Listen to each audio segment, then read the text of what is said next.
Danfo offers unparalleled, curated and bespoke tours across Africa for travelers seeking genuine cultural experiences, enriched with magnificent sights, sounds and flavors found on the continent. Each trip is reliably curated to ensure visitors are gifted with an immersive and authentic adventure. Whether you find yourself strolling along the charming white sand beaches of Sierra Leone, feasting on the mouth-watering delicious foods in Senegal, observing or partaking in various aspects of the Isheshi traditional system Ifa native to Yoruba land, Nigeria, with Danfo, you will rediscover a fulfilling sense of kinship to the true heart of the motherland, her communities. Our core values focus on integrity, quality, safety, and sustainability. We are uniquely committed to assisting with the advancement of African infrastructure and promoting African businesses, so both travelers and the communities they visit receive beneficial exchanges. At Danfo, we understand the importance of connectivity, and we have created a model which provides bespoke experiences based on your passions or hobbies. With us, expect a long-lasting spiritual bond between you and your destinations. Live, love, Danfo, Africa. To learn more, visit danfo.africa.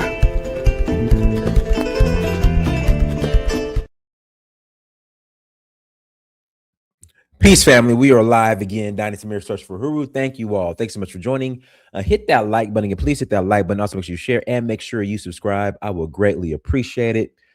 Got a couple of announcements. Announcement number one, the documentary, guys. I appreciate the support. Again, I appreciate the support. If you have not purchased my documentary, guys, and I'm banging the drum, banging the bell, ringing the bell, whatever, however you say it. But you guys know what I mean. If you have not purchased my documentary, please visit documentary.searchforhuru.com. I know it's a little bit of a tongue twister, but please visit documentary.searchforhuru.com. Let me put the link in the chat room. Or you can just go to searchforhuru.com and then click on documentary, or go to Africa, click on documentary. Well, please visit and purchase and support the documentary. I will greatly appreciate it, guys. I want this to be the #1 documentary. This documentary is fully independent, guys. Give me 1 second.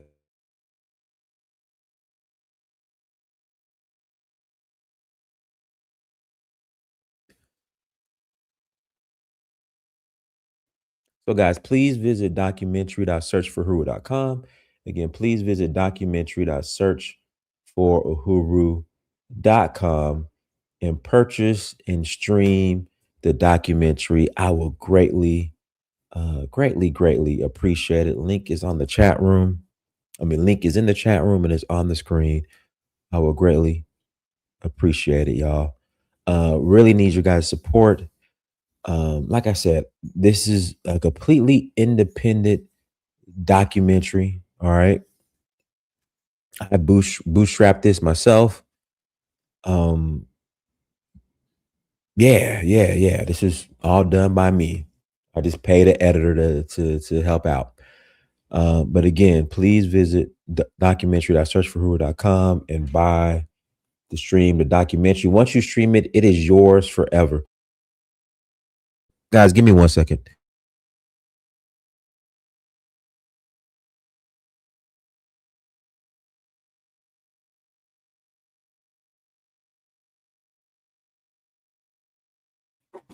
All right, guys, I'm back. Sorry, my son just came. So that's what's going on, guys. I love all of you guys. Thank you so much for the support over the years.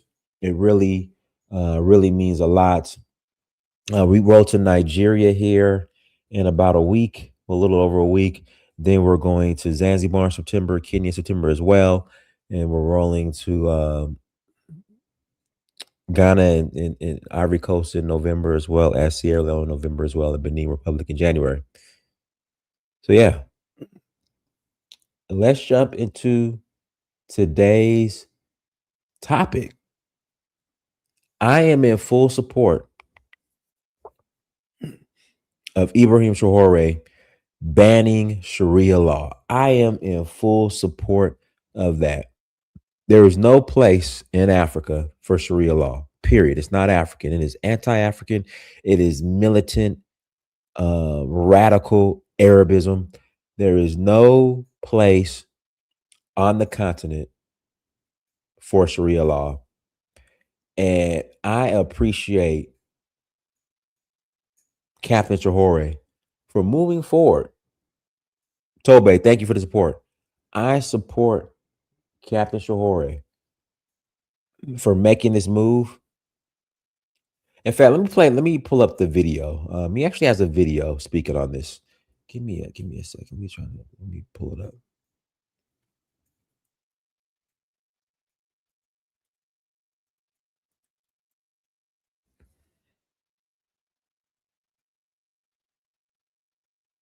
I want to see where,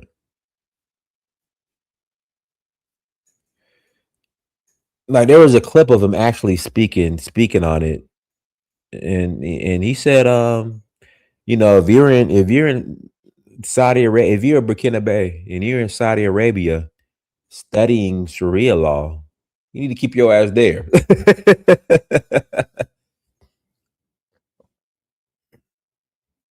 Let me see if it's on X. But yeah, but he was like, listen, if you're in Saudi Arabia and you're studying Sharia law, there's no place for it here in Burkina Faso. You keep your butt up there. I love every second of that when he said that. Here we go. Found it.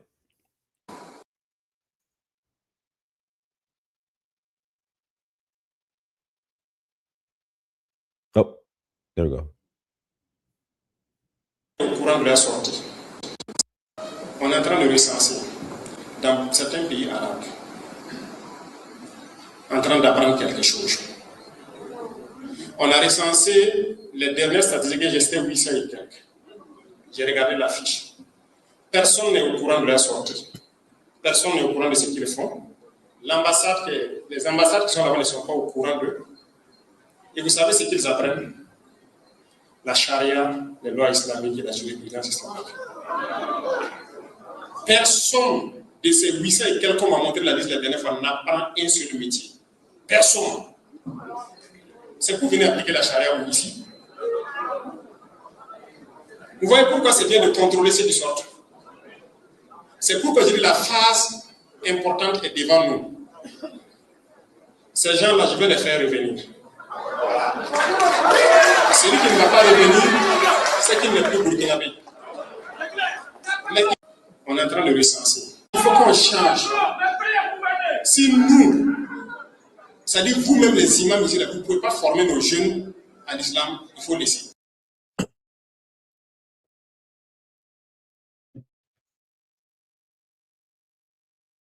Que ce soit les jeunes catholiques, les jeunes protestants, les jeunes on va financer nous-mêmes tout ce qui est religion. Il faut noter ça, on va trouver un budget pour ça. Parce que beaucoup de gens sont attirés vers ça à cause de l'argent, rien que l'argent. Ils reçoivent des financements, ils font ce qu'ils ont à faire, on fait sortir les enfants, ils partent apprendre la charia, et ce qu'ils doivent payer. Jamais, moi je ne vais pas permettre ça. Non. Donc, ceux-là qui étaient là, j'ai entendu des gens dire que non, ils me soutenaient, c'est quoi? Si tu me soutenais à cause de ça, il ne faut même plus me soutenir.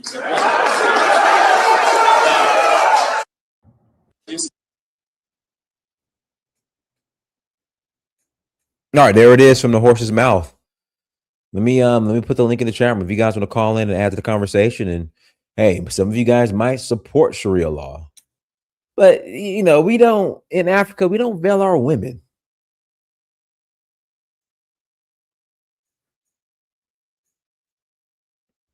Again, in Africa, we do not veil our women. Let me bring Elvis on. Go ahead, Elvis. All right. Thank you, Donnie. Happy Sunday to you, brother. Happy Sunday. Yeah, man. Shout out to Spain, man. They beat that racist ass country, Argentina, man. And the little black boy, the Ghanaian Liberian black boy who gave the assist, Nico Williams. Shout out to his family too. But look, let me say this, right? I disagree with the captain on certain things, but I think what he's doing is great. My sentiment is similar to yours, Donnie's. I think practicing a religion itself is nothing wrong with it.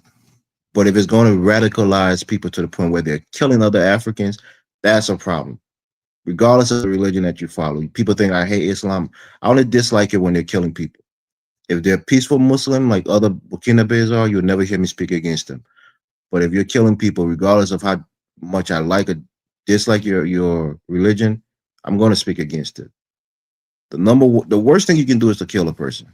You can bash their religion, you can bash their culture. That's that's inconsequential when it comes to taking a gun and killing somebody because of whatever religious views you have. So for me, I think what he's doing is great. I think the fact that he's putting his foot down, because people get radicalized in these Islamic schools because they tell you that if you want to be a good Muslim, if you want to enter Jannah, you want to enter heaven or paradise, you have to do what the Prophet did. you know, and most Muslims, in their words, are not following the true sunnah or the true, teachings of the Prophet. So when you go back home, you got to make sure you impose, certain straight Islamic laws and ideology to make sure that the people are on the right path so that they can get to Jannah. So you have these guys coming back with the fervor and the zeal after coming from Saudi Arabia, and the Arabians themselves don't really practice Sharia law. You know, the Arabs in many Arab countries don't really go as hard as some Africans in Nigeria and other African countries try to go, to implement straight, Islamic adherence. So I think some people say he's a secular kind of person. You know, it's nothing wrong with practicing your religion as long as it's not imposing harm, especially killing people in your country. And then again, he's fighting jihadists. And, young people who are susceptible to these things are in these kind of mataba or, madrasa, where they learn these kinds of teaching and they're easily radicalized. And then they become your enemy. Your own Burkina citizens are radicalized and they're fighting against you because they see you now as the enemy of Islam. So hopefully, he's going to be safe, because there could be people next to him, people close to him who have these ideology, who are covertly having these ideology. And once you go against them, they start to plot against you because they see you as an enemy of Allah or enemy of Islam. So God bless him, and hopefully he'll stay protected, because sometimes the jihadists may be right next to you. You may not even know. But I'll pass the mic, Dennis. Sure. All right, guys, hit the like button again. Please hit that like button. I greatly appreciate it. Go ahead, Mansake. Peace, love and chat. Hope everyone's doing well. Just want to correct our brother Elvis on one thing. They're not jihadists. These are terrorists and these are mercenaries, right? But back to the conversation about this. Yeah, it's absolutely needed. For a long time, the continent has been asleep. And, one of the things is like, when it comes to Islam, it's like almost like a taboo, like you can't say certain things, And I'm glad that IB addressed it, because as you know, in that region, this is secular. They got Christians, you got Muslims, you got Hebrews, you also got traditionalists. And he also made it clear, he said no religion will be above in Burkina Faso, because again, everyone has a right to practice their freedom of religion. So you make that very, very clear. Because what happened is they'll go there to Saudi Arabia, they'll get radicalized, and they'll come back, and whatever they learn from there in Saudi, they want to practice here in their country. Dinus, you've been in New York, right? Before, right? Yes, of course. All right. Have you ever been to those corner stores where they got the Middle Easterners, either from Saudi or from Qatar or whatever in New York City? Yeah. And have you ever noticed how they be selling liquor, right? Of course. So you know that in Islam, it's forbidden for you to even sell liquor, to make money off liquor, but yet they sell it anyway, though, right? Yeah, of course they do. So yeah, so that should tell you something, right? They're not as religious as they claim to be. Not all, not all. Let's be clear, not all, but that should tell you something. You know, while you have these Africans practicing Islam, you know, day and night practicing, praying 5 times a day, going to Juma every Friday, whatever. You know, their brethren over there in the Middle East, they're not that religious.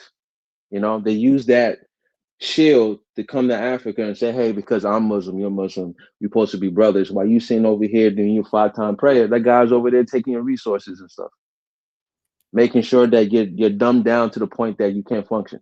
But yet you go to Saudi, Qatar, Dubai, the UAE, they got the resources, some of the resources that they got from Africa, their oil, and they able to have their infrastructure. You know, you can't just go and just pray in the middle of the street. You got to get authorization. But yet when IB does it, everyone wants to give him a hard time of it. I mean, he's no different what they're doing, you know? And also too, those sermons that they have over there, they're monitored to make sure you're not preaching any radicalization. In fact, they had an incident 2-3 weeks ago in Niger, which Imam was trying to preach some radical on a thing on the sermon. Guess what? Those people went and told the Niger government, "Hey, listen, this guy needs to be arrested because he's preaching radicalization." And you know what? They arrested that guy. You know, and this is all under the banner of Pan Africanism. You know, so I mean, like I said, you got some guests that say, "Hey, Pan Africanism don't work," and blah blah blah, this and that. But as you see, he's working for them in the AES countries. They was able to have a unified army, passports. They was able to nationalize some of their resources. And as you see, they're in Mali right now fighting those terrorists. You know, like I said, Natalie Yam, when she got her sanctions placed on her, Nigeria came to the rescue, gave her a diplomatic passport. When Kemi Siba, who you met personally, got his citizenship revoked in France, Nigeria King gave him a diplomatic passport under the banner of Pan Africanism. You know, not saying it work in all places, but in the AES is fundamentally working well. They was able to nationalize their gold, so they can take those gold and get certain resources and certain allocations, and they're using those funds to build the roads, build the infrastructure, and everything. Because that Sharia law, man, it just dumbs out people, man, make them less educated. You know, but Dennis, I got a question for you, right? I don't. Have you ever been to the north in Nigeria ever, even when it was Just quote I unquote better? if Abuja is considered the north, just Abuja. Okay, yeah, because you know, in some northern states they have Sharia, you know, Right, and correct. I wonder what it would take. Is actually in the Constitution that you can have it. It was just crazy to me. Right, that's what I'm saying. I wonder what it would take to reverse that. You know, And there's such a grip,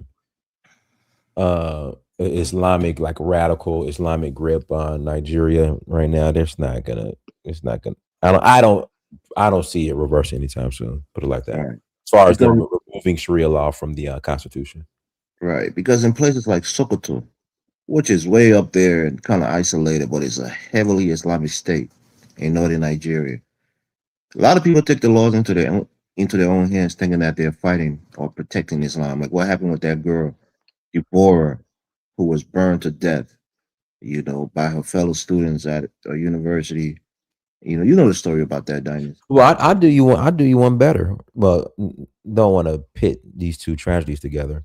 So in some of these northern states, if you have a Christian church, right, you have to get your what's it called, your sermon approved by an imam before you could actually preach it on Sundays. what, in Nigeria? Yes, Oh yes, shit, that's crazy. that's crazy. That's crazy. That's crazy. So I mean, again, I don't want to get too deep into that. You know, I'm just saying the fact that people are easily radicalized because if you study, Sharia law, there's a lot of stringent things that is almost impossible to uphold. And once you make a mistake as a human person, a human being, you get punished for it. You get whipping, you get lashed, you get stoned in certain cases. And again, the Arabs themselves are not practicing it. They have a more lax, you'll see it on TV and you think, oh, these guys are so straight. The women can't do this. In places like Turkey, and not to expose anything, but they have a large prostitution, thing going on in Egypt and Turkey, and they tell But you that is Elvis, well, correctly, Turkish. They're not Arabs, man. well, yeah, but they're Muslim for the most Yeah, part. but I'm saying they're not Right. Arabs. Just for So context. yeah, the point is, like you were saying, Africans go to these places and they bring back draconian laws and try to impose it on other Africans. And then if the government tried to go against them, they take the government to be an enemy and they start to fight the government. And that's a problem. So hopefully it doesn't go, because I think the Burkinabes, as they're saying, they're more moderate in their thinking of Islam. So I don't I mean, think, it's not just Burkina Faso too. Just to make it clear, because I brought this up too.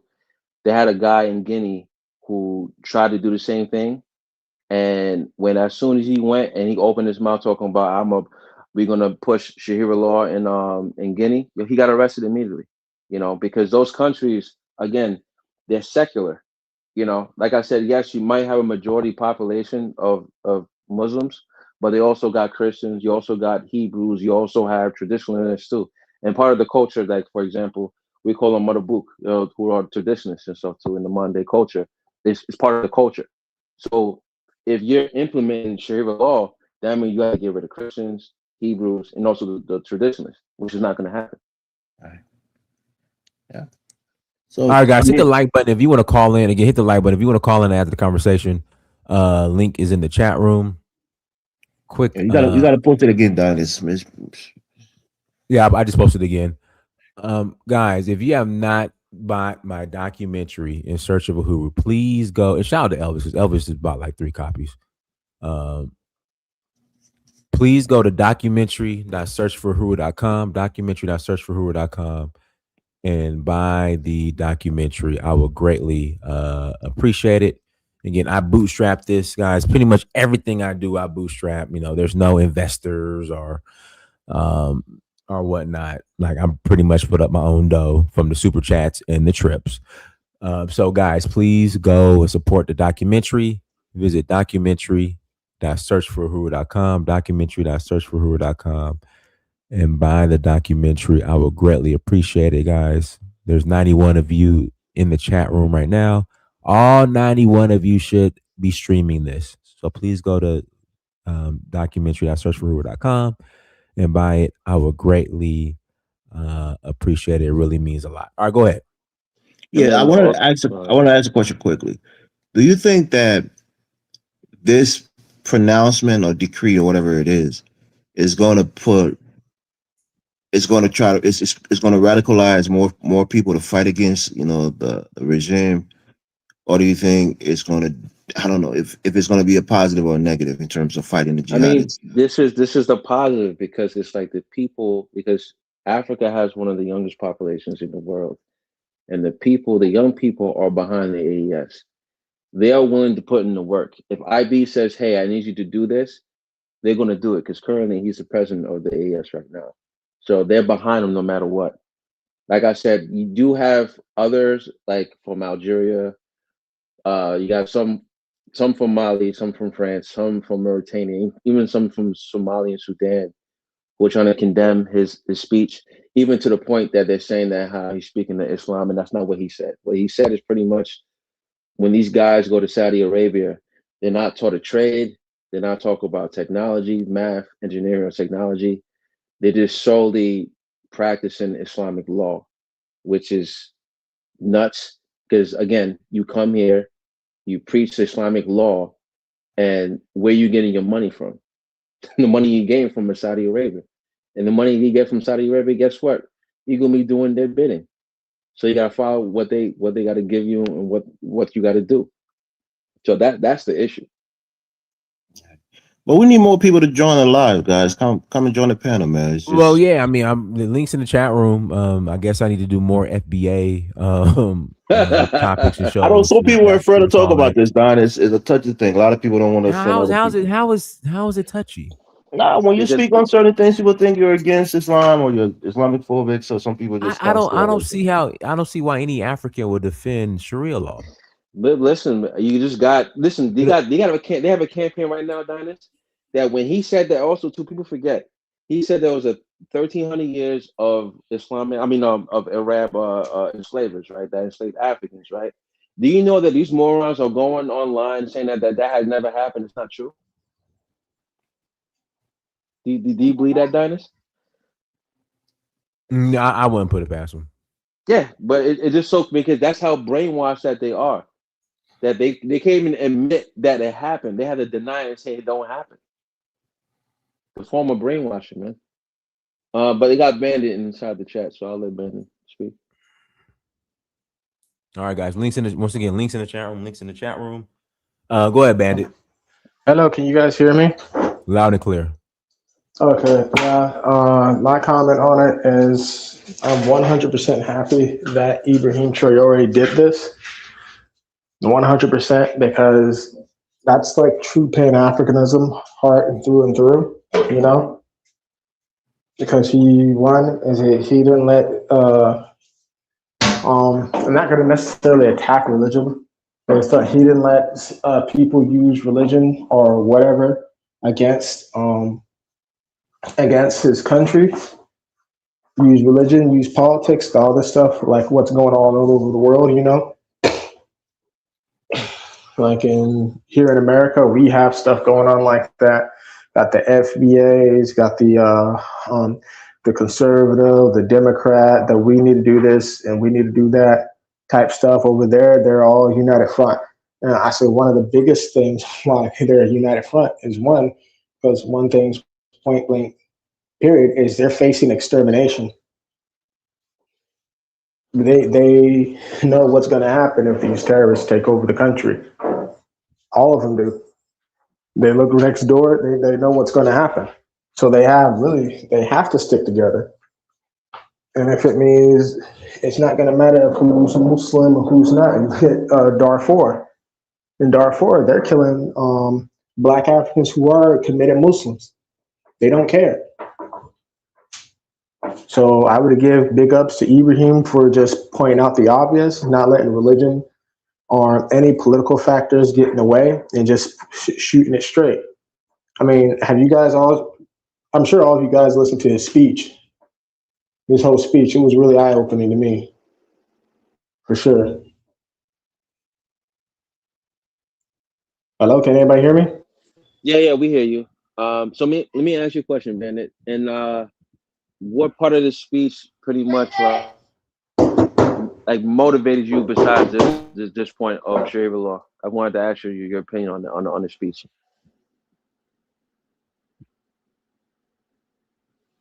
Bandit, you there? Yeah, I'm there. Yeah, I had to deal with something.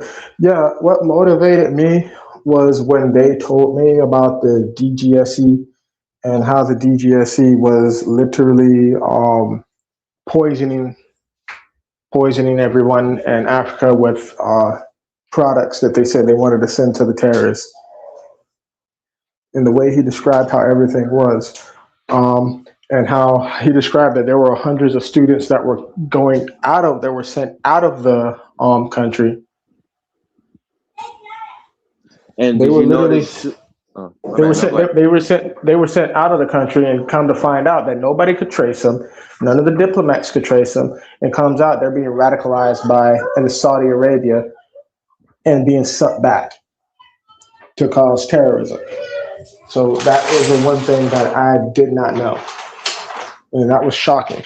It just tells you who's exactly behind it, who's doing all the dirty work, and you can't trust any of these Western countries to help you out, or trust any country at all, because they have an underlying agenda. And did you also notice too? He brought up about the human zoo in France that closed down in 1994. The what? There was The a zoo? human zoo. Yeah, they had a human zoo full of Ivorians Oh, who would act I've like been on that. I've known that. no, I've known yeah, that. but They had one in America too. mm, They had one in America too. They got protests and that got shut down. There was a pygmy African who was put in that zoo until there was protests to get him out of the zoo. I right. think the guy, yeah, they've done that all over, plenty of times. So hmm it's not new to me. No, but the interesting part for me is that when Burkina Faso went and closed down the embassy for France, right?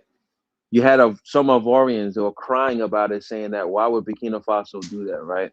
So when France went and closed the embassy in France, right? You had Ivorians cheering and saying, "Yeah, France needs to do that. That's what they get." But yet, when IB went and dropped about this information about the human zoo, because again, a lot of Africans don't know about the human zoo. You know what I'm saying? Yeah, They're quiet online about it. They're not saying nothing about it. yeah, just because they're brainwashed. That's what Right. it is. They're brainwashed. It's kind of like this conservative Democrat bullshit we hear, and it's overall as they both sides rely on the Africans to depend on them.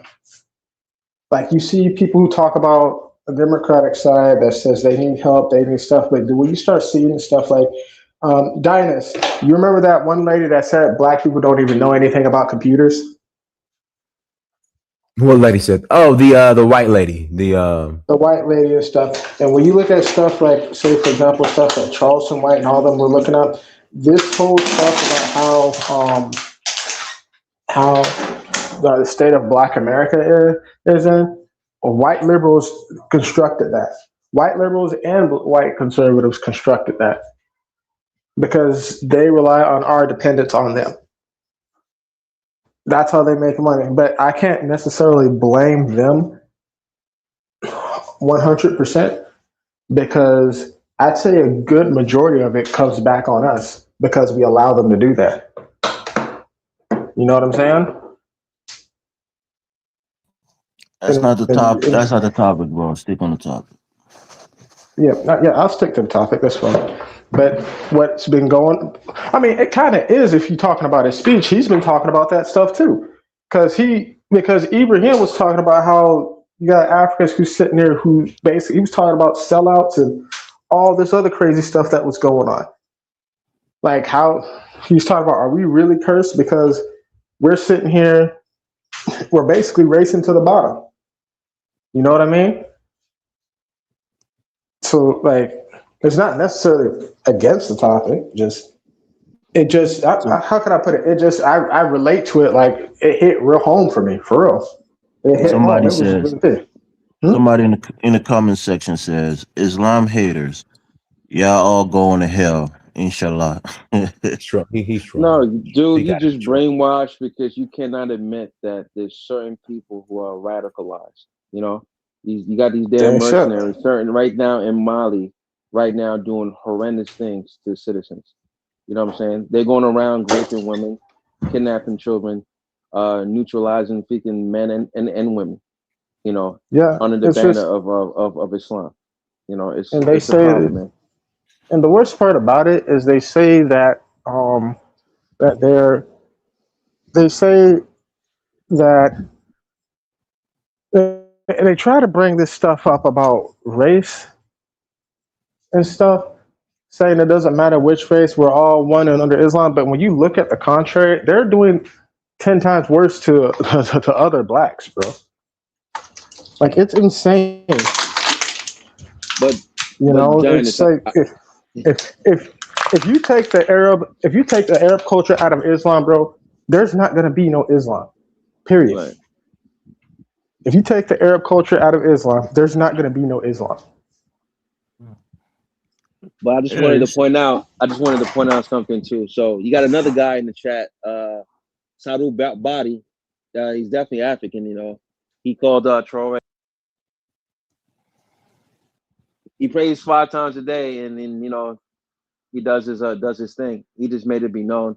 So it's like when you address an issue, even though if you're Muslim yourself, apparently you're a fake Muslim. You just can't absolutely say nothing. You gotta accept everything 100%. But these are the brainwashed Africans. What Ivy was talking about. Just wanted to point that out. Everything else, is, I won't say permissible, but everything else that's peaceful, even if I disagree with it ideologically, as long as you're not killing and hurting people and raping people because of that ideology, I'm fine with it. Dennis knows I disagree with certain traditional practices, but those people are not in unison that we need to go kill other people who are not adhering to our traditional ways, you know. And any group whose ideology is different, and they are fine with being different and being peaceful. I'm never against them. But in Africa, a country like Burkina Faso that probably would be doing much better right now if they weren't fighting jihadists and separatist groups who are getting support from other, fellow Muslim Islamic nations, will be doing much better. So the real enemies, I know some people say is the West, France, is others, maybe, but the real immediate enemy on the ground are other, Muslims who have been radicalized and who want to impose certain ideals of Islam.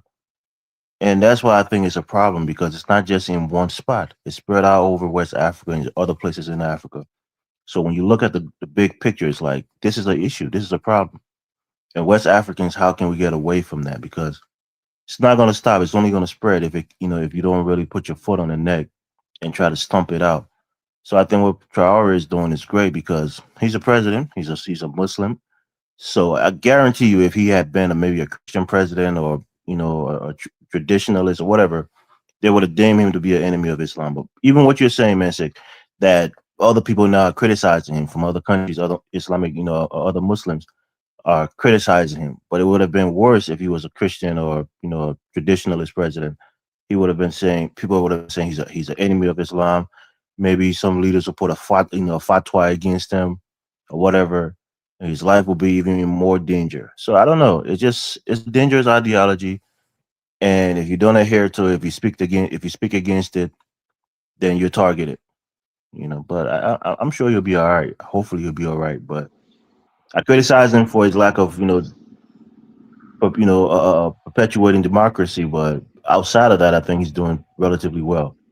Not just because of what he said with the Sharia thing, but I think economically he seems. I've been watching and studying up on what he's doing. They said something like they made $18 billion in gold revenue, which is outstanding. All of those things are good, but the problem is when you take away certain democratic rights of the people. God forbid he gets overthrown by another person, and that person is not as good as a leader of a leader as he is, and is a bad leader. But he's taking away all of the mechanism that could remove that person democratically, and now that person is stuck in there. Elvis. Hold on. Let me finish my thought. Now that person is stuck in there because the previous president or leader removed all of the things that could have checked that person's power. So that's one of the issues I have with him. But outside of that, he's decent. Go ahead, man. Say. No, I was just gonna say is, I mean, I understand your issue with democratic rule, but my thing is that regardless of what we think, if the Burkina Faso want IB there and he's doing a great job, we can't lecture them on democracy. They just got to do their own thing.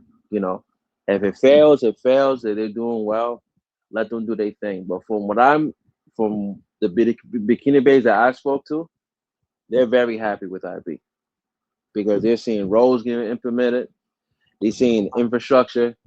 Every damn day is a new project. I mean, you go to sleep. He's like Tupac, man. He goes, hit him up. He just drop one thing after another, after another, after another. In fact, July I think 21st, they about to open up a power plant.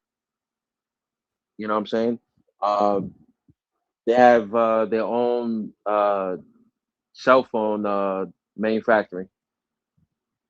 They have a lot of things on the works and stuff too, which is happening every single day. Especially they did that diaspora bond, which it was able to get $252 million. Now, Elvis, you're from Liberia. You know, right? If any other African country would have asked the diaspora to invest in a bond in Africa, would they do it? Especially at that much, 252 million. That Yeah, should I tell you think something. No, I think they will. The thing that is impressing me, and I don't know the details on it, but the mechanism that they use to collect the money, and also this is I hate to say it, but this is like a dictatorship, right, or a military dictatorship. So I think had it been a democratic government where people could steal the money and you have to go through a court process, it probably would have been more corrupt. But since you had the iron grip on that government, it's probably less likely to get stolen by members of the government, a member of the finance ministry. But no, I think other countries, like even my country, we've been asking for something like that to try to speed up our development, to raise money from the diaspora, like a developmental fund. But the mechanism is what we're having issues with. Who's going to collect the money? Who's going to, disperse it? Who's going to do this and who's going to do that? So there's a lack of trust with the government and people probably stealing and siphoning off the money. But had if they did that and the country got that money untouched, nobody took any of it, that's impressive. But I think most Africans want to contribute to their countries if you put a fund out there that they can donate to. Yeah, I Well, mean, as long as I it's, could it's also say assisted, that you but can't really. I could say you can't really criticize his dictatorship if his dictatorship is doing 10 times better than the democracy they were under for about 3 decades. You know what I'm saying? It just doesn't make sense to me because all the things that the people have been asked to get and develop for years and years and like decades, he's finally doing it. While the other governments and stuff, they're being pushed to the side. I don't see anything wrong with his dictatorship. Sometimes you need stuff like that. Like in ancient Rome, they usually had some form of dictatorship when things weren't getting done, where one person actually just came in and just got stuff done. And that's sometimes something you need. That person that's instead of all these ridiculous processes where the money gets stolen, the money gets taken away, the country was darn near under collapse and under terrorism, and then these guys overthrew it and actually got stuff taken care of. There's When it comes to democracy, it's what's the will of the people. The democracy that they were under for those decades on end was not the will of the people. It was the will of France. It was the will of bureaucrats who would come in and steal and loot the resources and then take off. So that's just how I see it when someone says, "Well, he took away the democratic rights." Is no, he took away the bureaucratic rights and No, that's the not rights of foreign that's not interests. sugarcoat. That's not sugarcoating, right? He So, banned political parties. That's taking away that's disenfranchising other and people who are who those disagree. who are those political parties under? Those political parties and those NGOs and stuff that were backing them. What were they doing there for those past for those past and decades? They were there. and and also, That's a Ben, I question wanna you gotta ask. Bandit, I want to add something to what you say too, and also Elvis. The people that's in Parliament also came from those political parties. They're also in the Parliament with those other people. So you got civilians and other ex politicians from that Parliament that's in there, and they support what IB is doing. FYI. Exactly. Because they're not saying all of them were bad. I'm saying a lot of them were good. I mean, there were some of them good, but you had all these NGOs and all these other forms of interference that was happening. You have to remember, before IB came into power, the military was small. A lot of these people wanted to keep their military small because they didn't want to, one, they didn't want to pay and fund their military, and two, they didn't want to be overthrown. So now that you had these terrorists and they needed the funding and they refused, and the leaders at the time didn't want to fund them, they got kicked out, and the kids got kicked out, and the men came in and they got shit done. I mean, like I said, it's a slippery slope because God It's really cut forbid. and dry to me. No, it's not It's because cut and dry. It's are like me you? saying, Hold on, it's like bro. me. Don't roughshod the conversation. Let's have a Oh, civil conversation. my bad. Go Are ahead. you African? Like, are you a original African, continental African? No, I'm a black American. Okay. So I'm saying this because on the continent, I think Mansek, I'm sure he was born in Mali and grew up there, and maybe I'm wrong. But when you live in an African country and you've been in a multiple rulership of people who some would be classified as dictators or people who are authoritarians, you look at certain people, they tend to chip away, you know, the rights, the political rights of the citizens. And with all the good thing Traore is doing, a good president wouldn't have the need to suspend political parties, wouldn't have the need to indefinitely suspend, people having political, gatherings and other things like that. Because you're doing well. You have the advantage. You already are loved and liked by the people. You're very popular. If they even went to elections, you'll win easily. So you won't have the urge to say, well, I got to take away this, I got to stop this, I got to postpone this because of this, because of that. No, you wouldn't do that. So But the Elvis, tendency, the tendencies that he's showing is dictatorial. Even though he's doing some good things in terms of development, but that bothers me because a person who thinks that they need to stop others, and disenfranchise others from their democratic rights, take away certain rights of the people, that person shows that when they turn, or if they do turn, they can go the other way. When the development is not coming in drove, when the economy is not doing so well, then the people start to protest. Most of their rights have been taken. They can't gather in the streets without certain, permits or certain, approval from the government. Nobody can run against the president because he's been there and he's taking all the political parties out of, off the table. So a lot of things well, that's well, being stripped away that you won't realize you miss until things goes bad. That's the point that I'm Elvis, making. just to Well, be clear. Well, hold on a minute. Just to make it clear to you, right? There's no law in Burkina Faso that no one that cannot critique IB. So let's be clear. There are people that do critique him. However, the one thing you cannot do is undermine the troops that are sacrificing their lives to fight these terrorists. That's the one thing you're not allowed to do. I mean, this is no different what the facts. U.S. is doing with the Iran war. You can't sit there and talk down on their troops. They're not going to allow it. You know. I But didn't what say I'm anything saying about is, criticizing. no. But you just said that under authoritarian rule, you're not allowed to You said they criticize take away constitutional rights. on Right. the constitutional rights, and they're not allowed to speak on the president. And I had to correct you. That's wrong. And what they do is they use democracy to slow you down. Like for example, let's say if he did have an election, It's right? not no Oh, what what he did is hold on. Hold on. I'm sorry, my bad. Hold on, my bad. It's all right. So let's say if he did have a democracy, did have elections, right? Guess what? He had to have elections. There's going to be opposition party, and guess who's going to fund that opposition party? Not going to say no names, but they're going to fund money to fund that opposition party to stop everything what he's doing. They don't want these African countries to develop, so they use that as a token mechanism to think that you have power and you don't. If you don't do what you want them to do, they put sanctions on you. Prime example, look at Niger. When Niger went and did that coup, man, yo, they got U.S. sanctions, they got EU sanctions, they had ECOWAS sanctions, they had the AU sanctions, and in fact, Nigeria went and cut the electricity in Niger. That has never been done to no other country. So that should tell you something. It's a concentrated effort to make sure that they don't develop. And mind you, they're fighting terrorists at the same time. Right. And which They is have a amazing. small army. Mhm. They have a small army. They're fighting terrorists. They're under equipped, and the guys and they decided, you know what's the best idea we're gonna do? We're gonna just start shutting you down until we get somebody we want up there. If they wanted to prioritize the safety of the people, they wouldn't shut them down. They would work with that community.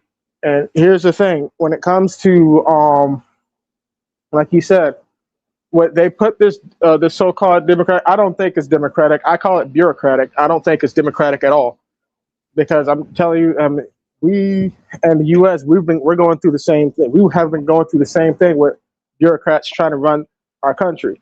The issue is the fact you had a bunch of bureaucrats running the country. They infiltrated the political sector, and basically the country was basically a crap hole all the way until IB took over. No one did not care about what was going on in those countries. No one. So now that fact that you have a leader who's actually willing to get stuff done, all of a sudden they criticize and say he's a dictator and stuff. You can't believe they had a freaking journalist coming out talking about he's taken away women's rights. When Ibrahim Traoré had a section in his parliament specifically to help with women's rights. I forgot what it's called, but the fact that these people are doing this slur campaign against them is based on bureaucratic interest. Democracy is just a fallacy. It's just like what we went through in the United States with COVID. When it came to COVID, they want to put all these laws in place, shut down the economy and all that stuff, because the medical bureaucrats from the medical sector wanted to make money. But the fact is, they were fighting people from the hospitality sector and the transit and the traveling sector, who also make money when people move around. It's the same thing. But the thing that people don't realize, you need to take away all these political, well, it's a democracy stuff. These people, they're going to worse situations. They're facing extermination. So all that stuff that people want to talk about democracy and all this other stuff, nobody didn't say nothing about that before IB came over. Nobody didn't say nothing about Paul Biya when he's been running for almost damn near 50 years. Why isn't anybody saying anything about that? If there was a coup there, then immediately watch how people are going to start screaming democracy and all that stuff. When Compaore was running the country for 27 years, ain't nobody said a damn word about that. So when I hear people talk about I criticize the democracy, it's very hypocritical to me. Hey, guys, we got a new caller. Go ahead, Miss Sisters. Unmute yourself. Okay, my bad. Thanks for letting me up into the panel. Okay, I'm FBA. I was raised a Christian here in the United States. So I'm following the conversation, and there's a lot that was said that I'm just not following. And I'm sure there are other people have similar questions. So I'm going to request that we backpedal a little bit and answer just some very elementary questions. Is that okay, Mr. Yeah, go ahead. Okay. Yeah, that's fine. Go ahead. Okay. Number one, I'm trying to understand why Africans are going to Saudi Arabia. Okay. That's my first question. Can I answer that real quick? Yeah, go ahead. Okay, so the reason why they go to Saudi Arabia because they go to study Islamic law, which they want to become imams, and then they come back to their country. Oh, okay. Now, the second question I have, and I'm sorry, I had to step away and start dinner a little bit. I'm having dinner late because of the summer and other stuff going on. And if you said this or explained it, I'm sorry if you have to repeat it. Who is getting extinct or who is being extinct? Okay, so pretty much the conversation is about Sharia law in Burkina Faso. So the president, who is Ibrahim Traoré, right? Right. He had a speech, and what happened is, if you're familiar with West Africa, when it comes to Islam, Africans, they hold Islam with a passion. It's so much that even if you say something which you know that is wrong, you can't critique it. You just have to shut up and like they just like protest, and they'll fight you over it, right? So he made a speech that he said that there's 800 Burkina Faso in Saudi Arabia, and these 800 Burkina Faso, right, while they're going to Saudi Arabia to practice Islamic law, but they don't come back with no trades. They don't learn math, technology, science, and engineering. Instead, they'll come back to the country to preach the Sharia law, meaning that Islam is the only religion that you should practice, and that's it. And he's saying, no, I'm not going to allow this, whatever, because our country does not live in just with one religion. We have multiple religions. We are a secular nation. Okay. So that's what's causing the controversy and making a lot of Muslims upset about what he said. Okay. And to answer your question, it's there's this ideal that we believe that the terrorism that's going on is basically North African Arabs using Black African Muslims and extremists to undermine the Black population and eventually push them out. To answer your question, that's what we believe. Okay. Now that is making sense. Now, what I don't understand, and maybe you can help me, the Somalis, they often claim they're not Black, but they're Arab, and many of them practice Islam. Or Right. And so my that doesn't and make my sense. and my Well, you want me to let her finish asking the question. all right, like I just want to go ahead. No, that was my question. I'm trying to understand Oh, the contradiction based on what you're telling me. So as far as the Somalia, if you remember, at one time, Somalia was a secular country. Anybody can go on YouTube and look at the 60s and 70s in Somalia. Somalia was nice and everything. What happened was some of these Somalians went to Saudi Arabia, like I said, and I want people to remember this, right? If anyone who grew up in the 70s, what happened in the 70s, right? That the US went and had the petrodollar for the oil in Saudi Arabia, right? And now Yeah. around that same time, the Saudi Arabia was teaching this Wahhabism, right? So this Wahhabism went and it spread all over Africa and all over parts of the world.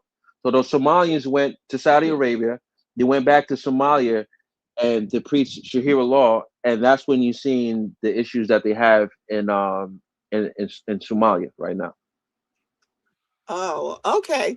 Well, thanks for asking my question. And Mr. Dynas, I'm just gonna follow the conversation, and if I Okay, no have problem. more questions, I'll ask to be recognized. Hey, Thank Mrs. I have a question. You there? Miss Sisters, you there? Yes, yes, yeah, I have a question. yeah, yes, sir. Did you get my documentary? Did I haven't, but I said I would. I didn't purchase it, but I will. Okay. All right. Thank Yeah. you. Yeah, I will do it. It's on my list. Okay, appreciate it. All right, go ahead, Super Africa. Everybody. Super Africa, have you gotten my documentary? No, sir. I'm not gonna lie to you. All right. Well, I mean, yeah, support the documentary, please. I mean, if Elvis could buy like 3 copies. Dynas, I got you on Friday. I got you. Dynas, don't make me like an outlier. I always support you. Stop it, man. No.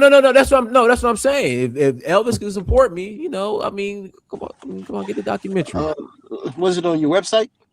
No, so I just put the link, documentary.searchforhuru.com. I need everybody who is watching this, if you have not streamed the documentary, to go. Oh, I misspelled it. God dang, ain't that something? Yeah, just like our president, Sierra Leone. So I need everybody to go to documentary. Search for uhuru.com. My other device and then go to the website. There we go. Documentary.searchforhuru.com. I need everybody who is watching this to go and stream and buy the documentary. Please, everyone who is watching, there's 125 of y'all in here. If you have not already streamed the documentary, go and stream the documentary. And I would greatly appreciate this. Everybody in the chat room, everybody who's watching this, is yours forever. So this site, I bootstrapped this site. So you create a login and it's yours forever. You go watch the documentary wherever you're at. You just pay one time $10.99. You can watch it unlimitedly wherever you're at. So again, go to documentary.searchforhuru.com and buy the documentary, please. All right.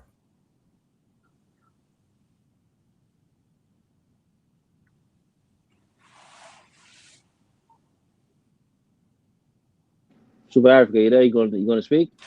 Yeah. My bad, man. I was No. He's buying the documentary. Let him. Don't interrupt him. Let him get the documentary. All right, then. All right, I'll let you get the documentary, and then just want to add something. Go ahead. You got Dynas. I don't know if you check your chat, right? If you check your chat, you see this dude Sado Body, Barry. He's a West African, you know, and you see how he is, right? You see how emotional he is, right? I think he's probably from Senegal. That name sounds like a No. He's from Senegal, but I'm saying you see how emotional he is, right? Why do you say that? calling people. Why is he No, emotional? he's calling us kafir. He's saying that, you know, you guys don't know nothing about Islam, and I'm telling him, hey, bro, if we don't know what we're talking about, hit the link and join the chat. But he's scared. Maybe his English isn't so good. The funny No, part his about English it, is it's good. not. The funny part about it is it's not about Islam. We're just Islam is just used as a mask to get these to do someone else's bidding, and that's the thing he doesn't understand. And Senegal, they had a very peaceful form of Islam, a very peaceful form. What was it called? No, you had the Murid community. You had the Murid community, and there was this one guy that lived in 1300 AD. His name was Ibn Sawari. If anybody has heard of him, you should look him up. It's during the time when Islam came in, and all the people there wanted to go to war with the local tribes there. But this guy, Sawari, was basically saying, no, you should come in peacefully, and you should educate the people instead of going to war with them. And that was like very phenomenal to me. He was like a philosopher, Islamic philosopher, who basically spread Islam through peaceful means. Not this radicalized Wahhabism where you got to blow somebody's head off. It's because I think what Captain Traoré is saying is that Sharia law, studying Sharia law has its place, but is it really the most beneficial to the Burkinabes? Because if you go to Saudi Arabia, you're being sponsored, you're being taught, and you come back to spread that message. Is that what they need right now? And it's not. They need technology, like Mincy is saying. They need scientists, mathematicians. They need those things more than learning, you know, what Sharia law is and how to implement it. So that's the crux of his criticism there. And it's funny because I was like, I was listening to what Brandon's on one of his streams, and they don't really practice Islam like that in Saudi Arabia. Like they have like tranny nights and all this other stuff. I mean, it was funny when he talked about it. I could be wrong, but he was talking about how he was in Saudi. They have tranny nights. They have all this other stuff. So that's what this Wahhabism stuff. I'm just gonna be real with you. It's straight BS. They don't even practice it over there. It's really not. And I don't want to get too technical today. But they got like blacks over here blowing each other's head off because someone couldn't pray in the scripture right in Arabic, or they got a freaking wrong word wrong in Arabic or whatever during prayer. It's ridiculous. I'm sorry. Go ahead. Yeah, Wahhabism is really true Islam, really. And I hate to say it, some people would disagree with me. But even the Prophet said that he spread Islam through the sword. And just people would be fearful when they hear about him coming from, you know, a long ways away because of how violent, you know, it was when he spread Islam throughout Mecca, when, you know, Medina was called Yathrib, where you had a lot of Jews. He took over there with the sword. You know, places like Yemen, that was mostly, you know, darker skin, you know, if you want to call them Arabs. So the whole Middle East, you know, Iraq, you know, the Assyrian got taken over by, you know, Islam with the sword. A lot of people got conquered with the sword. So when you see ISIS and Al Qaeda trying to spread Islam with the sword, i.e., you know, guns nowadays, it's not un-Islamic. People think that those are not real Muslims, except they are. And again, I'm not bashing. I'm just telling you because if you know the battle of Bedr, you know, all the different battles that the Prophet fought against other groups who were mushrikins, you know, who were associating people with Allah, kafirs, non-believers, and whatever infidels. He spread it and he subdued them with the sword. He fought them. So if people are trying to spread that same ideology in West Africa and bring people under the sword of Islam, you know, and bring them into the fold by violence, it's not un-Islamic, you know. So I think what Saudi was saying is true in a sense. But again, my only thing I pray for is you can practice your religion, just don't kill Africans. Don't destabilize the region. Don't spread fear and take away investment because the place is unstable. Then I have a problem with you then. Let me Can I get in, new speaker? I'll go ahead. No, I But think it was Ahmed's Super time. He Africa was was just here doing first, something though. in the back. Yeah, Yeah, Super No, Africa. You Shah. can go first, and then Shah. No, Shah. Go ahead. No, All Shah. right, Shah. go ahead, Shah. Go ahead, Go Shah. ahead. After you. Okay, so I like the fact that he is moving in the direction that he's moving because it says to me that he understands what Islam is. He knows his people have been practicing it for a very long time, but I think he knows historically what Islam, how it came, and how culturally it has interfered with the culture. Um, and it has, taken away from the growth of the culture and the people and the culture to me. I mean, because your cultural view, how you view the world through your spirituality, will influence how you develop your economics and your politics. And you cannot separate those. That's why when the Europeans came into Igbo land in the early 1900s, their political system and spiritual system was inextricably tied, and they saw that and they sought to destroy the shrines and not just the physical shrines, but they knew that that would be part of their political organizing was around that. And so this is what Chancellor Williams talks about: destruction of Black civilizations, how Islam coming in, people accepting it voluntarily or through coercion, not always violence, but through economic coercion. And I think that Traoré knows this history and knows how it was used as a handmaiden for imperialism as Christianity as well. And that it's you can see that through the extremist movement of the Azawad. And now, just to touch on this, and I'm a land, is that democracy ideally I think is a good system and should be used in an ideal situation. But when you're under attack and you are in a war that you're not really fighting back well, you know, that you have to change up because the enemy is using the electoral process to put his people in or to disrupt it, all kinds of things. We see that. He knows that. We all know that, which is why we have a Paul Biya in office. We have a constitutional coup that Alassane Ouattara did in Guinea. Macky Sall was trying to do that in Senegal, and they have a good, they honored their electoral process, but you see what Macky Sall was doing.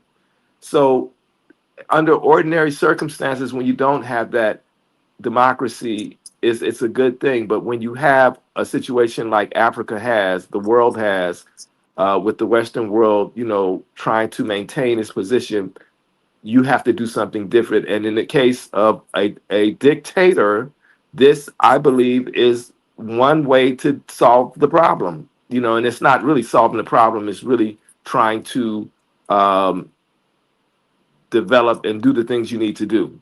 So, Elvis, I have to disagree with you on that respectfully. I'll land right there.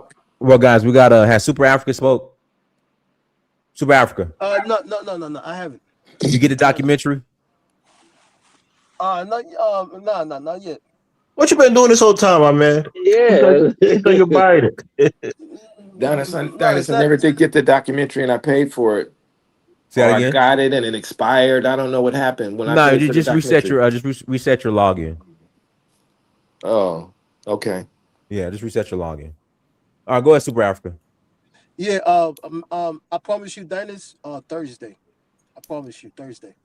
Okay. I put my mother on it. Thursday. I got you. Okay. Yeah, because it's good to support you. I'm not gonna lie to you. To the topic with the whole Sharia law. The first time I heard Sharia law in West Africa, right, was Nigeria. Nigeria was the first country that I knew of that had Sharia law, and which I was completely shocked. So as a West African, it's not something that's out there at all, except for a country of Nigeria. And then in Nigeria, it was passed on in 1999. The president, the guy that was in office, was a Christian, which was Obasanjo.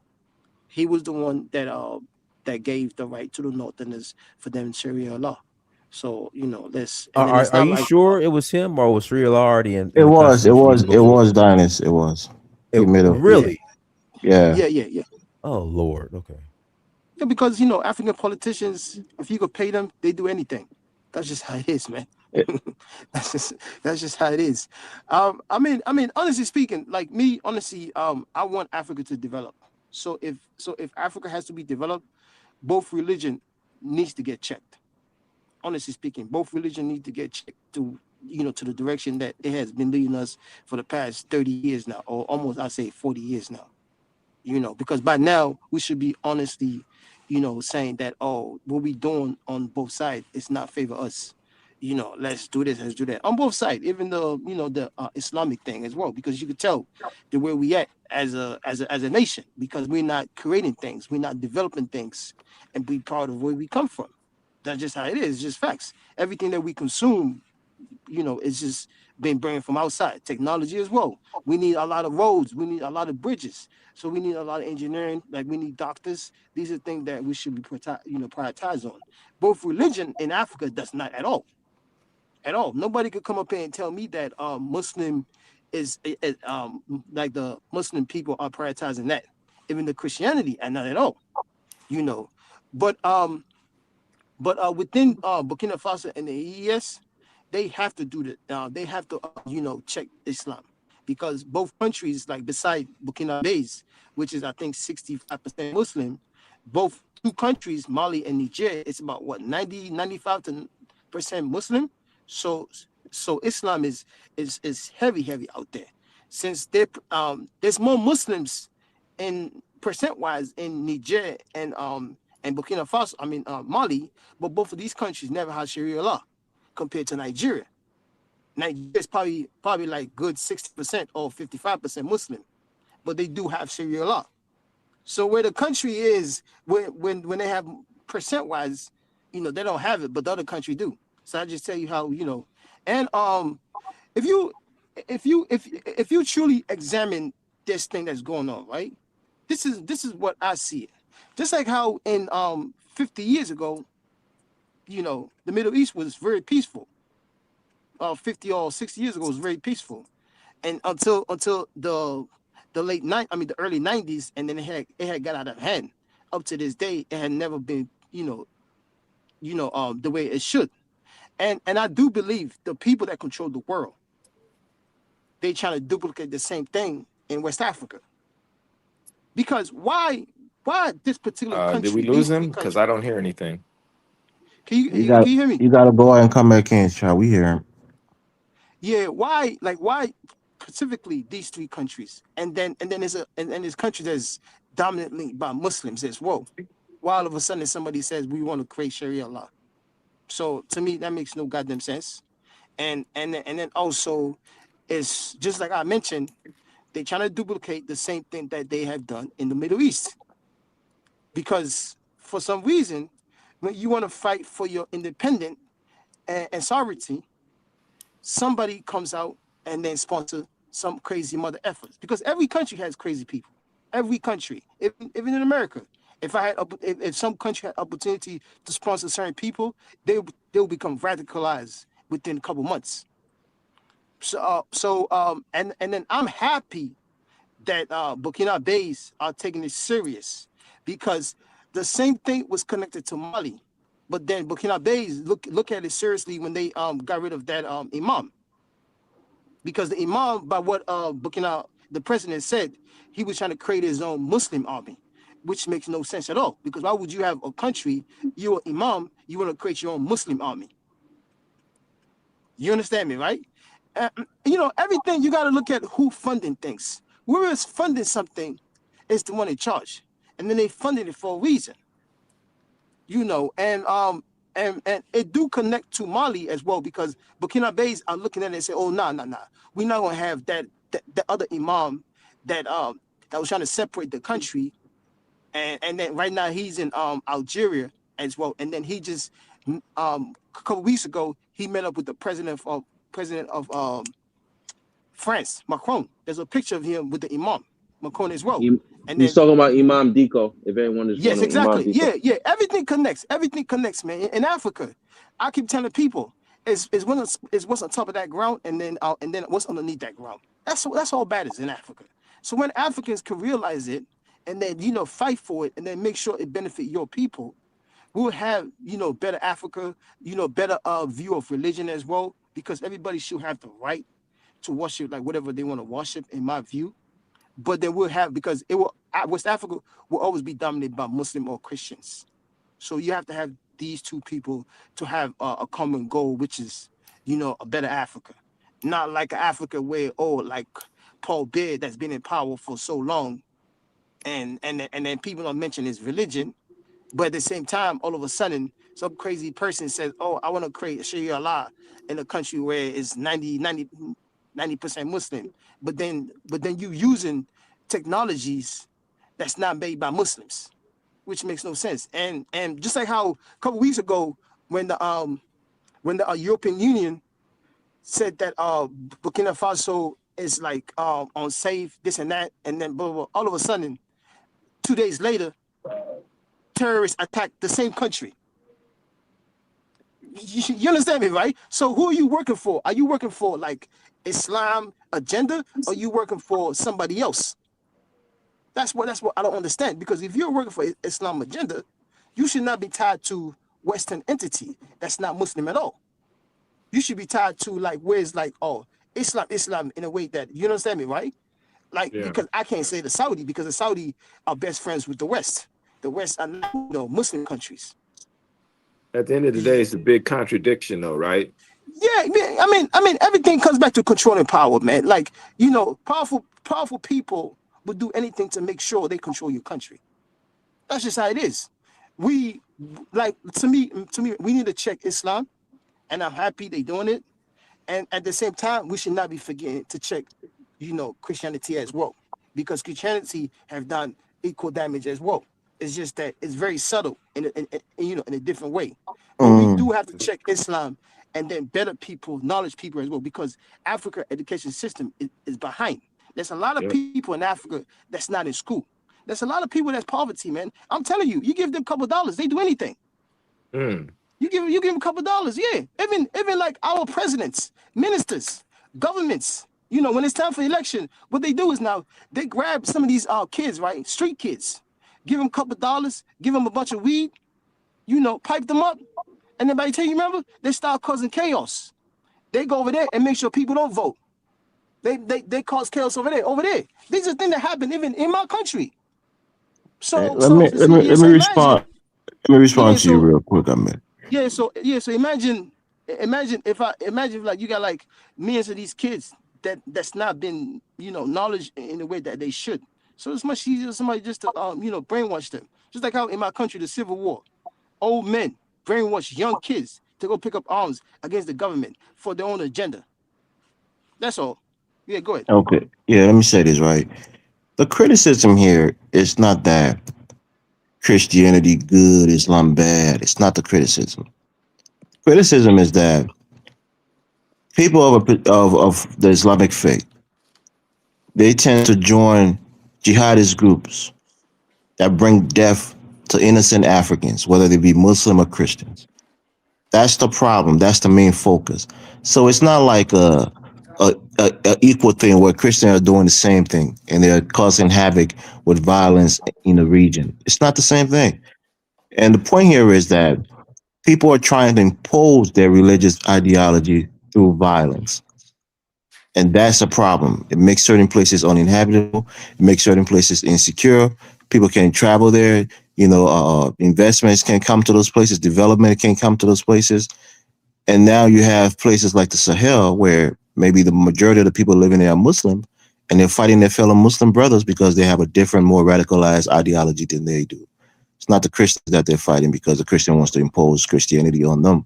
It's the Muslim they're fighting because they want to impose a stricter form of Islam on them. So that's the real issue. Can I respond to that? Hold on. Can I respond to that? Shut. One second.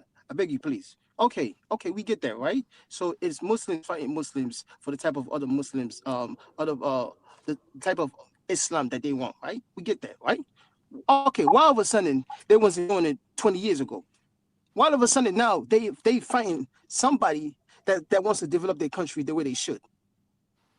You understand me, right? So, okay, let's say for instance, if you have a country that's dominated by Christianity, right? Because right now, if a country that's been dominated by Christianity, I don't see them doing things that you just called out. They are supposed to be doing. You check history. Anywhere there's a resource, plenty of resource. There's some reason where some people pick up arms. They say, "Oh, I'm trying to create a Sharia law here." Just like how Rwanda president is But Christian, and they're doing well. therein lies the hold on. Abrahamic Namibia, right? religions as a handmaid Hey, to Namibia. Super spiritual. Africa, you gotta let other people talk, man. Let Sean talk. We gotta Yeah, pass the listen, mic. we can knit one pearl too, bro. We can enter, you know. So therein lies how Abrahamic religions are being used as a handmaiden to imperialism, because you have Africans in Nigeria fighting other Africans because of the religion. When Africans were practicing traditional religion, they weren't fighting over their traditional systems of spirituality. So this is part of how it's anti-black. It's within the I don't know if per se the doctrine itself, but it is anti-black in terms of how it relates to the culture and the tradition of the people. Eshu is Satan, like their own deity that has nothing to do with. They're using that and they're saying that. That's why you have traditionalists on their t-shirts saying SU is not Satan. So when you don't even see your own culture correctly, that is an anti-black thing. So the innate nature of the Quran and the Bible teaches things that are anti our culture. So those are the dangers of Abrahamic religion, and they're continued to 1,000 years ago all the way till today. And this is a new thing that they're stepped up with this Oswald and whatever extremist stuff, and Sharia law is being used to is being used by extremists to come in and and really they're saying it's Sharia law, but what it really is they want to control the politics and economics, and they're using Sharia law as the thing. Like, you guys are not even practicing real Islam. We're going to institute Sharia law, when actuality you have the Temeshek, the Africans that they call Temeshek, that want to take control because I guess they felt like they were mixed, a mixed group, or weren't like the rest of the Malians or something like that. Now I could be off on my nuances with this, but this is what I was told by Malian, that the Timashek has been identified as, have been targeted as a group that they can use to take over Mali by these folks from wherever they're from, Tuareg, whatever they're from, right? And see the mindset of Africans, whether they're Tuareg or whatever they are, and they're African people, is that they think they're better. So you got colorism because they're not the same, in phenotype, and then they feel like they're better. So this goes deep, but I'm glad that Hey, Traoré is seeing through this and is doing what he's doing. Shot, just 10 seconds before we pass the mic. In 1804, when Usman Dan Fodio conquered, the Kingdom Borno Empire, he imposed Sharia law. So this is not new, right? Anytime you have a radical Muslim that comes and take over a particular place in West Africa or wherever, they impose Sharia. So he imposed Sharia, and when the British came and quote unquote conquered Nigeria, they stopped it, and they ruled through the colonial governors that was there. So it's not new in West Africa. But I pass the mic. All right, Okay. City, you there? I think City is next. I think that's City. Africa, Yeah, I'm here. right? Yeah. No, It's CD. Then it's Moment Rider. Go ahead, CD. Oh, Hey, Africans Donna. here. Huh? Go ahead, CD. Yes. Oh, Daniel, I can't able to log on my account to video that my Reset your password. well, I try to do that and email it to myself. They said, "Oh, I'm going to receive an email with few minutes." Check your spam. Check your spam folder. Okay, all right. Oh yeah, my thought on Sharia law. I think Ibrahim Traoré is doing the right thing. Uh, I wish the religious activity in Africa, specifically West Africa, people should limit all religious activity, specifically the Islamic religion. It's getting out of control. It's out of control because I started going to school, Arabic school, because my parents they used to send us to Arabic school first. You learn the Quran and then some Arabic, and from there when you go to English school, it makes you smart, especially when you read Quran, right? So I want to before the war. But my older brother, he graduated from St. Louis Muslim School, and then from there he went to Simiri. Simiri was one of the best high school during the normal day in Liberia. St. Louis is almost the capital city of Nimba County, right? So my dad used to send us to school over there. But basically, all my older brothers that went to Saudi Arabia went to Arabic school. If you go to Saudi Arabia or you go to Libya or you go to Bahrain or you go to Kuwait, they don't let you to study science or engineering or business, anything like that. They just want you to study the religion, right?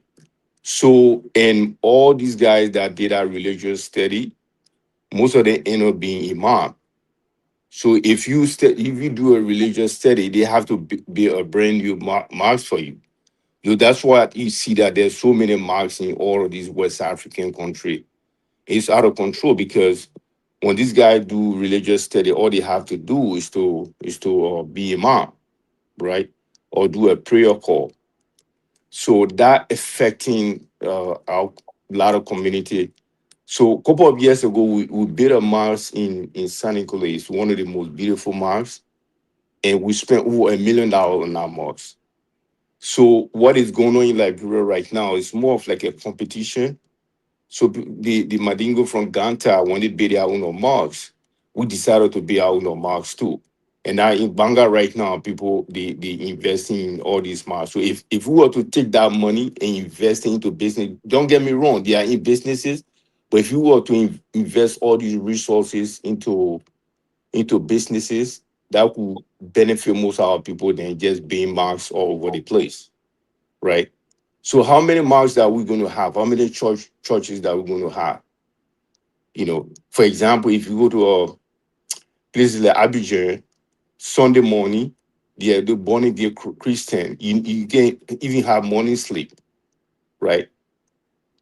Early in the morning, you see all these marks calling prayer for no reason. The reason why they used to call these prayers back in the days, at that time, people never had watches to know the time when to go to prayer, but they don't have to do all of these things anymore, right?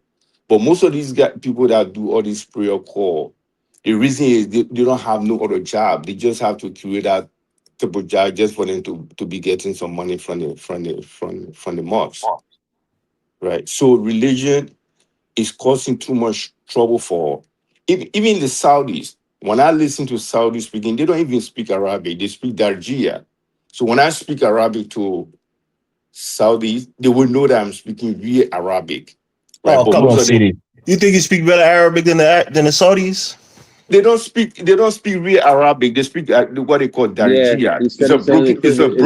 It's a dialect. Arabic. It's a dialect. That's what I'm telling you, man. When I say "Mazhalan al anta tatakalam luqat Arabia," Oh, come on, CD.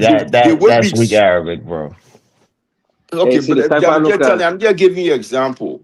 If I Kaifa speak Luka. Arabic, if Kalushan I go to Beher Yemen Anti store Wanti. and speak Arabic to them, they will now understand me. They don't speak proper. It's almost like the same broken English that we speak in Sierra Leone That's or Nigeria. It's that's the same crazy for thing. you to say, bro. No, I'm but I'm t- no, Elvis, he's telling the truth because they I'm don't telling you speak. right now, The only, the Abbas. only, the only Arabic that they speak is when you watch the news thing. They speak classical Arabic, but as far as that, they got different dialects. Like They if I got went different to, dialect. like if I went to Saudi Arabia, I said Mukhabin, Kaifaluka, Kalushan Bikhair wa Anti, and the Bikhair wa Anti, they'll be like, huh? Like Yeah, like yeah. I'm telling you right now, and you can tell the difference between them two. Someone from Kuwait and someone from Saudi Arabia, when they speak, you can know the difference. Or Egyptians, right? Or what they call Libyans.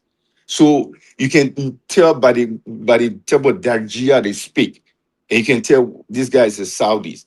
And that's what I'm telling you. Most of these Arab people they don't even know the Quran.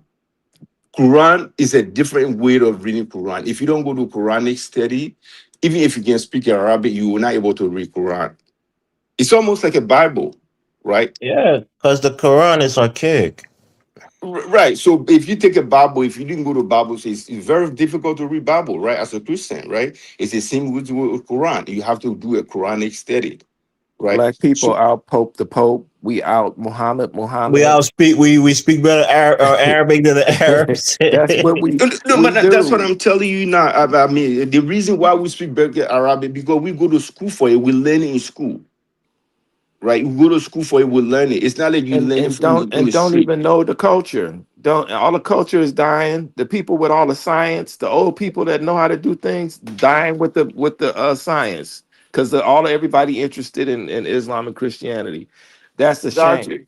So when people go to market right now, why is it that they're letting older people to go to Mecca for pilgrimage in Mecca? Most of these are older people because of the resources Saudi Arabia want. They're not telling people to go to Mecca because you have to know going to Mecca is the second biggest revenue for Saudi Arabia after oil money that they get. And then when you go there, you have to pay for hotel, right? You have to pay for food, you have to pay for clothing. Even the cow or the sheep that you kill, you don't even eat the beef. So what the Saudis do all these beef? They freeze it and they sell it to other Arab countries as a halal and make money off it. So it's almost like exploiting our people. Why would someone at the age of 80 want to go to Saudi Arabia to go see the Kaaba? But you should Well, be because it says exploited. you should do it once in your life You, if you're you, able to do it. you should No. be But exploited. if And if you you go, kiss the black You stone, should be you exploited erase it because on your sin for you, and it look at your continent, look at your you know the reason country, is look at your qualify for culture you and your on the day history. of you judgment. have to have They the should take energy. advantage of you. You have to have the energy for you to go to Hey, Mecca to CD, do. CD, 30 seconds. I gotta pass to my other Okay, people. you have to have the energy for it to do all these running around that whole or Kaaba. But if you go and stay in the hotel, it's almost like there was no reason why you went. But the Saudis they will not tell you, say, okay, if you reach to a certain age, it's not a good idea for you to go because you're not going to perform it. But because they need the money, they let everybody to go. The more people go, the more money they make. You know. So the whole religion thing is more of like a scam on Africans. You And can't create a how can tuba. we Really, CD? control? I disagree with that. People got to do their Guys, 12. guys, let me pass the mic. A Moomin Rider, I can't see the rest of your name. Go ahead and meet yourself. Yeah. Yeah. Hi to everybody on the panel. Hey, I I know hope that. you're all alright. Can you hear me fine? yes. Okay. Um.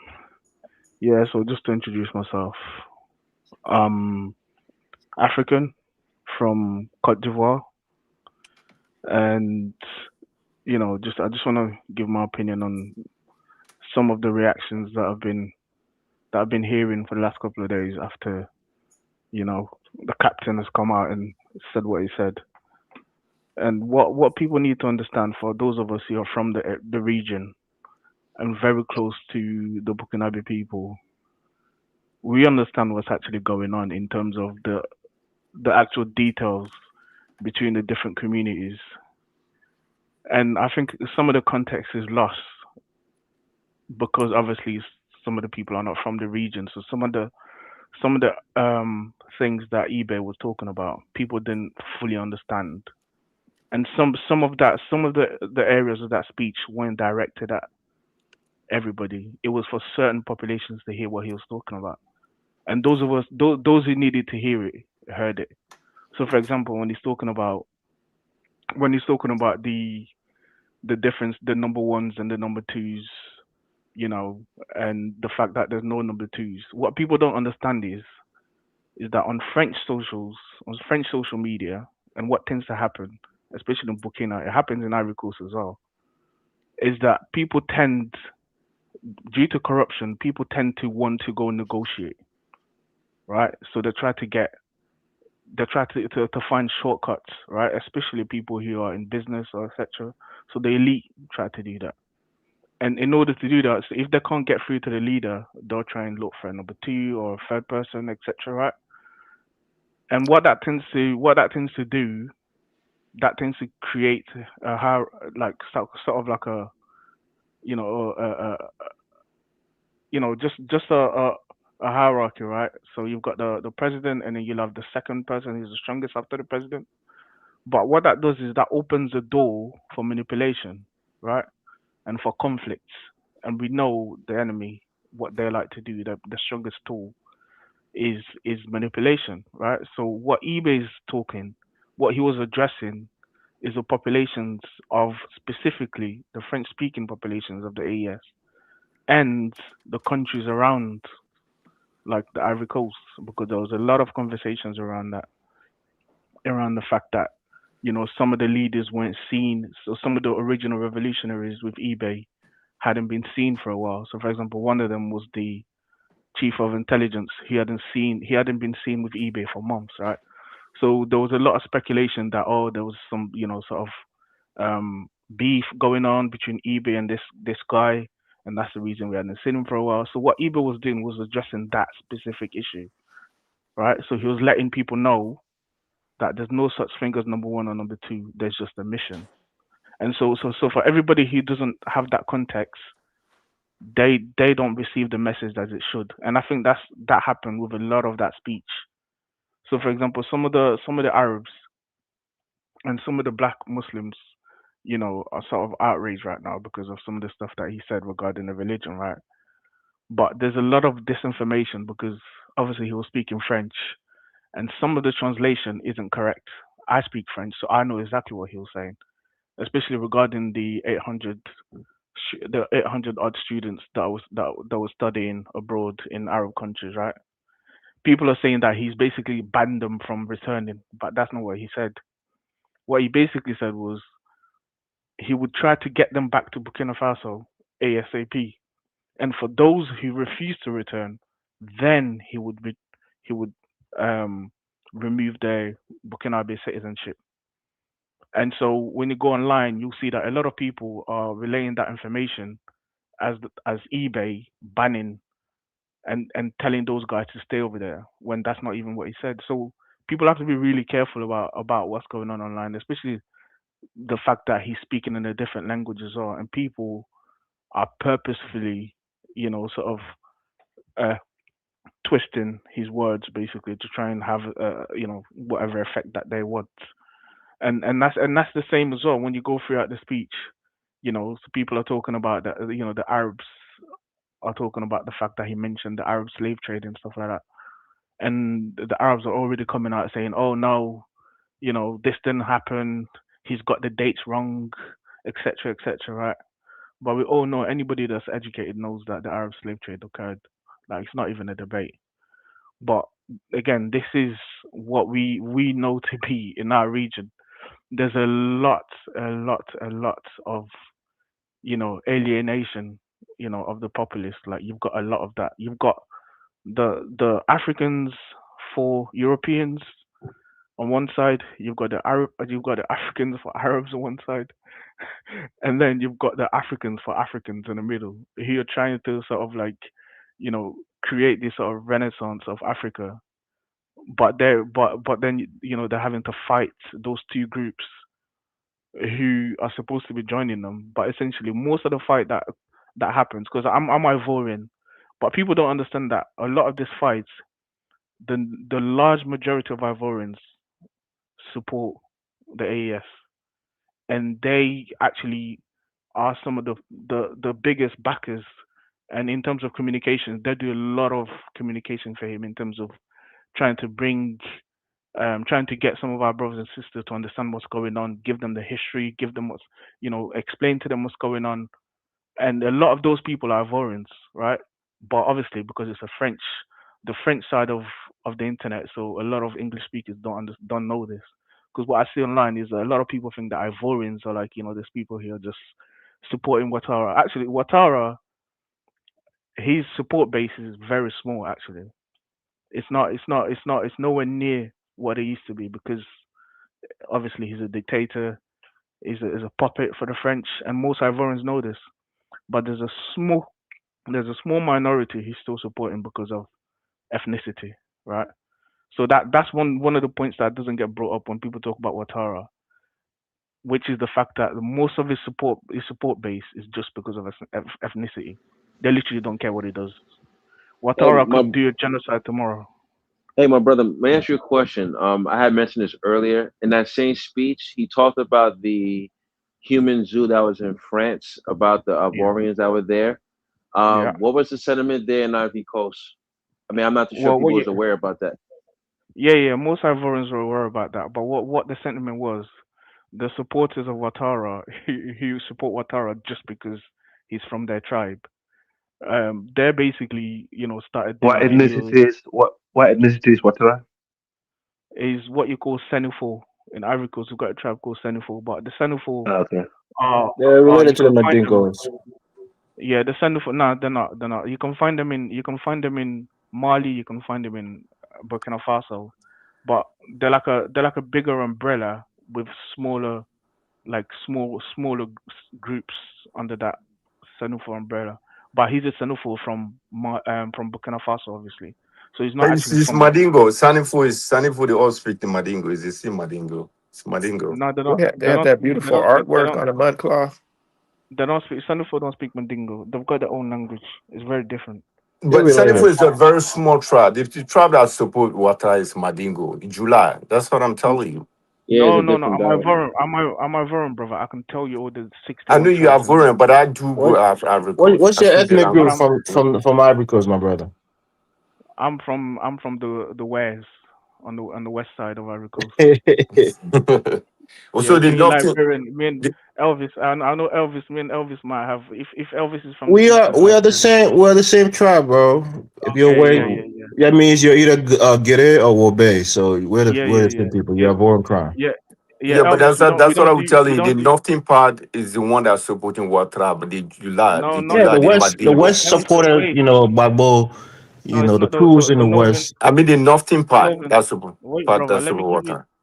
Wait, brother. Let me give you more information because No, there's a lot because of. I know about the tribe. PD, we hear Sanifo you. is a He's very outgoing. small tribe. Let him explain it to you. He might have better Hold on. Let me insight than you explain it do. to you.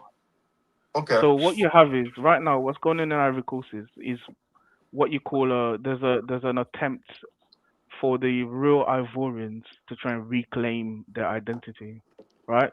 So in the north, what the French did, they created this umbrella and called it the North. And what Ouattara did once he came into Ivory Coast, he basically came out and said, "Look, they don't want me to be president because I'm from the North."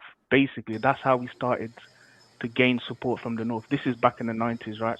And the 80s and the 90s. This is when Ouattara came as the prime minister to Ivory Coast. But the North is split into multiple different groups, right? The biggest group in the North is the Senufos. They're not a small tribe; they're a very big tribe actually. The second biggest is the Malinques. We don't have Julas in Ivory Coast.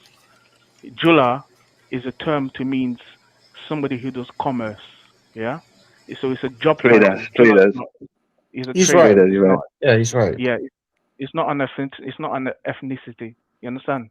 But it's been used to relate to people from the north because there's been work done by the French to try and create this big I unity. don't believe that. These are No, conspiracy. no, he's That right, City. that Come on. doesn't make My no brother, sense. Jola It is make a no trade sense. language. We know that. I It know comes from when the people have a Dayula. tribal affiliation, they listen, all would come over to Jola, it comes stand. from the Dayula That doesn't people. make It's a no trade sense. language. First of listen, my all, brother, in Then Africa they call Jula. All of them are classified as oh my, Jula. The no, no, Sanifo, no, no. the Listen. Mauka, the Madingo, they all call They're them not Jula. Jula. Malkas are not Jula. Malkas are not Jula. They Senufo all are not. fall under Listen, Jula. if you tell a Senufo that he's Jula, he'll probably slap you to your face. Don't ever Nah, tell that's a not Okay, true. Senufo. guys, let's That's move not on. Let's true. pass to Mike Dennis. Let's not fight over Let, the let, ethnicities. can I just Yeah, let me quickly pass Africa. Go ahead, Africa. Yeah, greetings to everyone, Dinus family on the chats and the panel. Basically, for me, Abrahamic religion is not something I'm gonna be wasting my time arguing about. Um, that's one of the reasons maybe me and my parents never got on when I was young. I used to go to school, but they send me to Arabic lessons. I go play football, and I come home. I get ready for the beating. For some reason, I never, since I was young, basically liked it. I don't know why. I'm one of the few rebellious in my family, not the only one. Okay, but however, African people should focus less on religion, culture, and pride because we are the most cultural people in the world. When it comes to culture, everybody imitates African culture, whether it's via African Americans, Caribbean, or the continental Africans. We're cultural, but that haven't got us nowhere. Religion haven't got us nowhere. I don't think the religion is a problem, whether it be Islam or be Christianity or be African tradition. Because if you go back to ancient Africa before, for the people that don't know Africa very well, you know, thinking that the Abrahamic religion are the one that brought the problem to Africa, then you don't know, you haven't read the real history of Africa. Those African traditions that people are mentioning, they were one of the reasons for so many tribal wars and so many problems in the continent. And then obviously Can you Christianity explain came. how so? Can you explain No, how? I don't know where to start, to be honest. But yeah, then I can explain a few of it. There was a lot of tribal conflict. There's a lot of human sacrifice. There are a lot of backward practices that actually cost loads of lives. And that doesn't mean the other religion that came, are good neither, because the Abrahamic, they were just as bad as the African tradition. There's still African tradition that we practice. We both know, today is actually wrong. It's actually harmful. Like, for example, uh, uh, genital mutilation. Women are suffering from that in the continent, and that's African tradition. So, moving on. So, basically, what we should be focusing on is development, technology, defense, cohesion, stuff like that. We should focus on the things that move us forward. I mean, when you talk about religion that moved around, most religions that move around, they've been barbaric, be the Crusaders, being the jihadis, being the tribal wars that we had in the continent. All of it is divide and rule. It is not conquer. People, that's how the human race used to be until we become civilized. So at the moment, yes, they are using one sector of religion in the continent to do more harm. But we both know these people are all the same, whether they Christians or Muslims. We know the Arabs and the Caucasians are brothers and sisters, right? We both know they both had involving and massive scale of slavery in the continent and pillaging of the continent. So to say this one is a better devil than the devil is just like, come on, have some bit of Can I understanding, a bit respond of stuff. And no, wait, let me finish. You can, when you okay? when you finish? When you finish. Yeah. So for me, I think we should focus on the progressive policies, and being more progressive going forward. Going to these religions, African, someone needs to mute. Going back to these African traditions or Islamic or Christianity, and fighting over it is not get us, gonna get no, not us nowhere.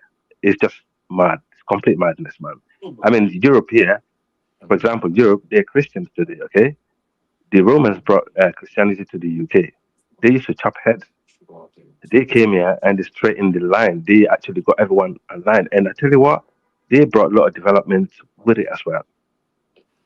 And Uh, so they Respectfully, not, though, yeah. African So African. yeah. Respectfully, out of the culture of people is their spirituality, is their physical sciences, is their sociology, their political science. All of those things come out. What arguably the oldest and first iron smelting, high temperature iron smelting in the world came out of Nobody either deny Nile that. culture or Igbo culture. Nobody. If you Wait, want to wait, let me wait, but finish, you you're already can't, interrupting you me, man. can't. It's not I fair. know, I know. I just And I'm trying to interjected. be If you polite. allowed me, okay. I thought Okay, you go had on. come to a cadence. Yeah, if you allow me to interject, I'm going to go. If you want me to stop, I'll stop. Interject. And arguably, right? So we take now Valley culture. all of the good things that came out of that. They also had servants that were buried with the royalty. So there was the good that came with the bad. So you can't just try to isolate the bad stuff and relegate it to their spirituality as if it's a Abrahamic religion. It is not an Abrahamic religion. It is part African culture is doesn't separate its physical sciences from the spiritual sciences. But I will agree with you in a sense that it's not static and that we can always eliminate things that are not of use or we don't need or no longer need. I agree with that, but you can't throw out the baby with the bathwater and just say, oh, those I traditional never. things are no good and that we need to move on to some modern day policies or what are progressive ideals and stuff. That's not what the world does, though. That's not what the Europeans do because everything they do comes out of their worldview. What we've done is what we have been sold and we believe is that what is progressive is their worldview. And what has happened is we've lost our worldview way of doing things because we have been taught that our spiritual we separated the spirituality or and said, oh, the spirituality is devil worship and witchcraft, or we pick some bad thing out of it, money rituals, or they taking organs out of. Your interjection is going too far now. Oh, okay. I was Yeah, making a yeah. I point, mean, but come on. you get my Well, point though, right? I got your point. I was gonna come to that, but obviously you interject and you went forward around. That's fine. I agree to some of the bits that you're saying. I'm not disagreeing with that at all. But you're for me, I think you're conflicting civilization and culture. Obviously, they do go hand to hand. But we know, for example, that the Romans, that came to the Europe, their civilization wasn't just static to Europe. It was from the continental Africa and Europe marched together. So that's where you're right. That yeah, definitely we can modernize and move things forward, and the wrong practice should be put away definitely, because otherwise we're gonna be stuck in the limbo. But the point is right. We should be focusing on different things now, because this religion and this culture and these tribes, obviously haven't got us nowhere because we're still behind time. So Is if that it what was the problem was? Is if the it was culture if it didn't was get us nowhere, or was it the fact no that we no were interrupted 3,000 years ago we were interrupt by the every culture barbarians? every culture were interrupted. Look, every culture were Right, interrupted. right. So it Every wasn't the but culture, it was the let me finish, interruption. man. Come on, have some bit of patience. Every culture was interrupted at one time, but they managed to find a way and adapt to the new culture and the old culture and mix it and learn from it The and new move culture, you forward. mean the person who invaded you and took your shit over? You have to It does not. It does not. Why does that matter? If someone that because look invaded at you the brought world no, today. Look, no, hold on. If someone that invaded you brought something that you had learned from that actually advanced you, right? yeah, but look at the Why world can he today. hold on to it? This is my point I'm trying to raise, right? People like you want to be stuck in the old days. Oh, we used to be great, let's go back to that old ways, it'll be Our all old good ways again with mental lasted longer science and than stuff like that. their But no, societies. but Ours no, lasted way hold on. longer. I think Hold on. Africa is But, right because but my reason this of guy, saying that it is right what, is culture sometimes put limit to people progress. Let us say, Well, for what do you example, mean culture though? What do you mean when you say culture? What are you talking about? You and talking about the different three, and African Star. culture. People from tribe they identify themselves right? with certain So culture. trigonometry and geometry and astronomy and astrology and anatomy and physiology is African culture. But You're let aware me of We that, all finish right? what know that. let me finish what I'm trying to say. So let us say, for What's example, wrong with this guy? if I What do want you to mean? marry That's not from African culture. no, if I Those want to things were We marry know developed that. in from the Nile Valley. Are you kidding me? but you We looking all at the know that. specific size of it. But Okay, let me that's say culture. when you go deep into it, It's, let us say if I want to marry from a Fulani tribe, which of course people don't practice culture that much again anymore, right? If I want to marry from Fulani tribe, me as a Madingo, right, as a Malinki, now people are advanced, people being civilized. You don't bring out all this cultural stuff anymore. So people have intermarriage, Your view right? of culture is limited So because I let me just gave an finish. example. You can what Go this ahead, go ahead, definition go you want ahead, to go give ahead. to he's culture. interrupted me, and now he's interrupting you. Yeah, we're Right. So interjecting, guys. We're Africa, not Africa, arguing. sorry about It's that. a civil Sorry about that. No, conversation. that's all Sorry right. about that. That's all right. So That's all right. when I want to marry from a certain tribe, First of all, they want to know which religion I belongs to, right? If that person and I would don't have the same religion, some family will put limit to you not to marry from our family, right? And Yeah, then, and, yeah, then, and, then, and, then, and even if you guys from the same, if you are practicing the same religion, they will go down the line and look at the culture and see, oh, yeah. these guys, you don't have the same culture. So now, since people have limited most of these cultural difference, that's why you see the Fulani and the Madingo getting married and have a Yeah, very productive family. So But yeah, cultural, yeah, and what he CD, said is true. It's putting CD, limits on a lot of you things. know this for a y- fact in our country, right? Where a lot of people had issues with and them. there's a person interjecting again because I haven't finished. A lot Yeah, of go on, people make your had point. issues with the Mandingos because when people want to marry your daughters or the Mandingo people daughters, they'll tell the man that you have to convert to Islam in order to marry their daughter. And when that person refuses, there's a no. But of course, the Mandingo man goes to marry a girl who is Christian, because of course it's allowed in Islam. A Muslim man can marry a non Muslim woman, but the Muslim woman can marry a non-Muslim man. So that brought a lot of division amongst Liberian Christians in the Muslim community. I So mean, some people still do it. Like, for example, Ellie Johnson Salif, right? You know, she was married to a Madingo man. That's why she got a Salif Sharif, right? She just said Salif was Sharif. So the reason why she's Christian, but she got married to Madingo man. But there are a lot of Madingo now, Madingo girls that are married to Christian. So that's the same thing we're saying. We have to remove this boundary and forget about religion because religion is restricting us But that's from only doing a lot one of things. aspect of culture, though. What about botany? What about Like you never lived in politics? Africa. Things that we see Can right I now. can I make my This is can one I of the land? Can I example I've just Um, said. um, can I land? Africa, man. Can I land? Africa, man. Mm, Man, when you finish, man, I want to say something, please. okay. And yeah, so we shouldn't be stuck into this ideology that thinking that the culture only or the religions or this tribe is gonna save us. So yeah, I mean, yeah, you're right. Like the Romans, they learned a lot from the Egyptians, and they learned a lot from the other part of the African, North African areas, like where you call Tunisia today. They learned a lot from those civilizations, and they managed to bring it together with the Europeans and make a lot of things work. And look, empires rise and empires fall, and the weaker will always take over the stronger will take over the weak, and that's how the world works. Don't fool ourselves. Like, and someone also mentioned about Danfodio. I mean, okay, yeah, I mean Danfodio was a jihadist. That's true, but that's true. There are a lot of conquerors back in the days. But I tell you what, he at least his region that he conquered managed to rescue, loads of countries like my country Sierra Leone.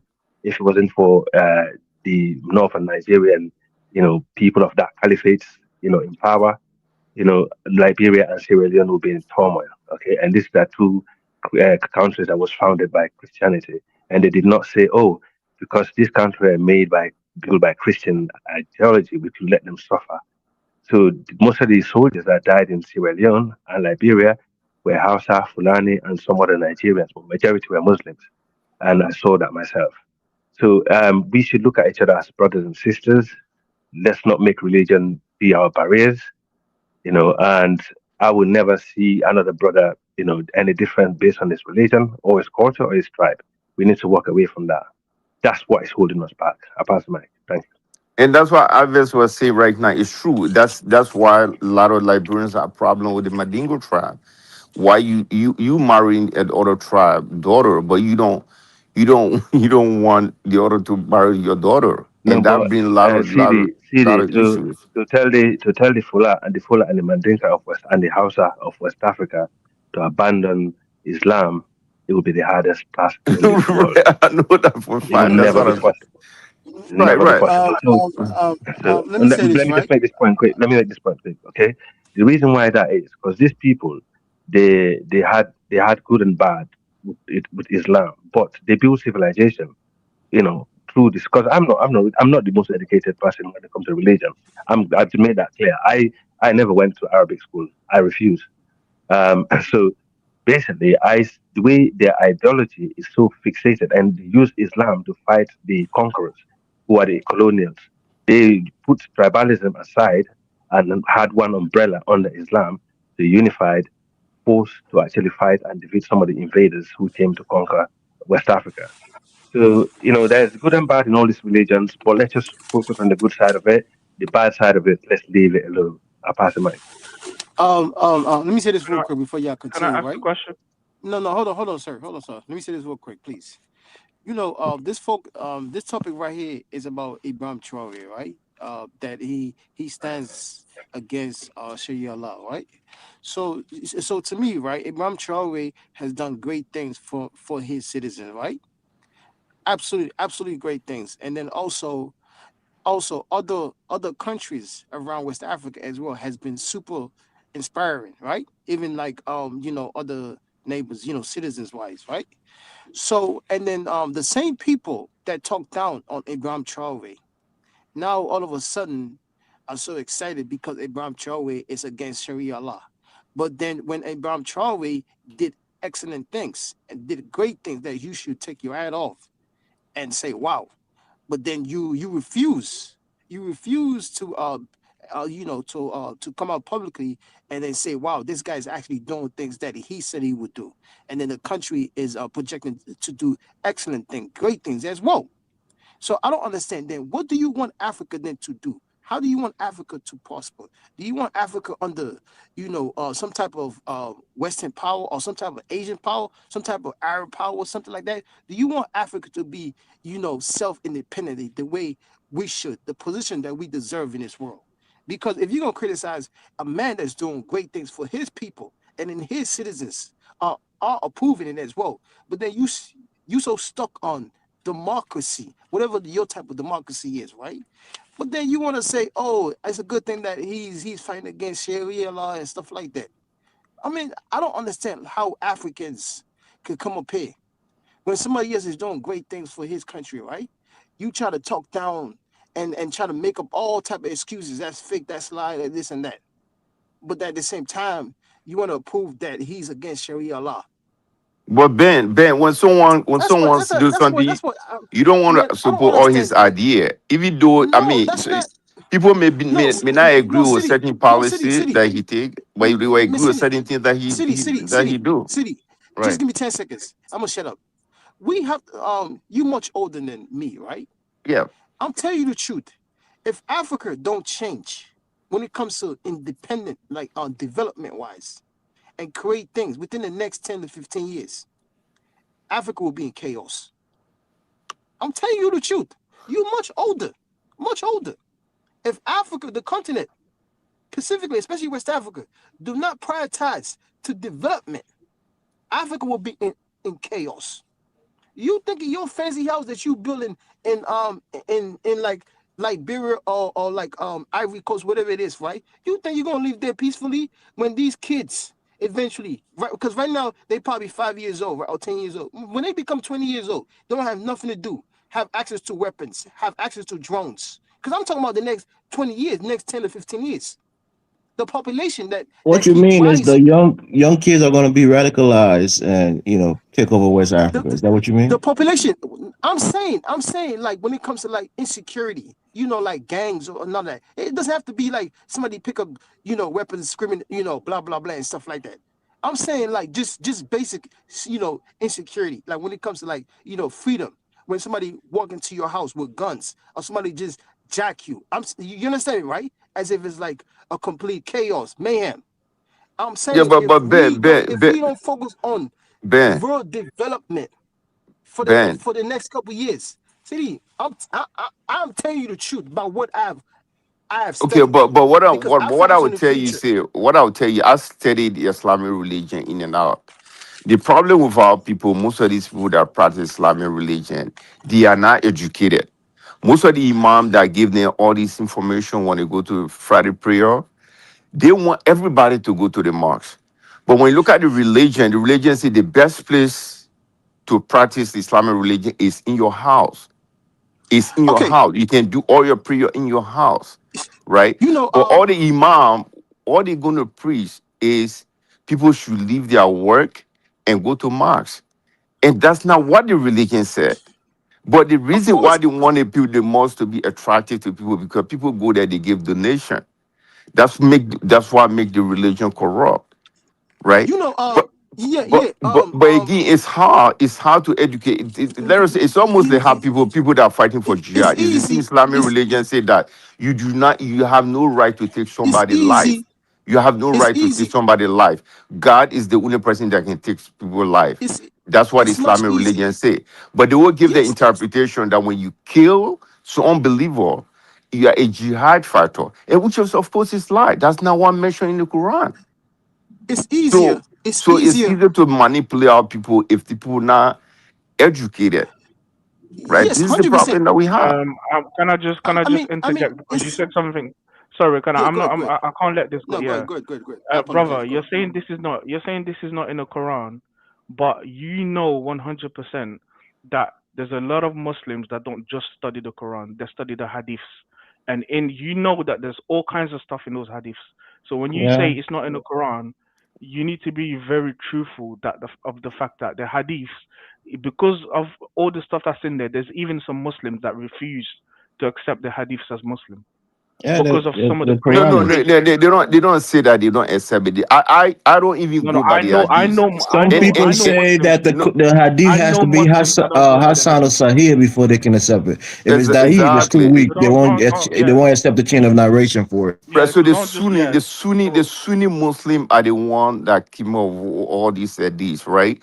The okay. hadith So is when you talk about the Quran, so don't let just me tell say you that. this. Even the Saudis, they don't have no knowledge of interpreting the Quran. That's what I tell Arabs all the time. When I tell you, say most of the Saudi don't even know how to read the Quran.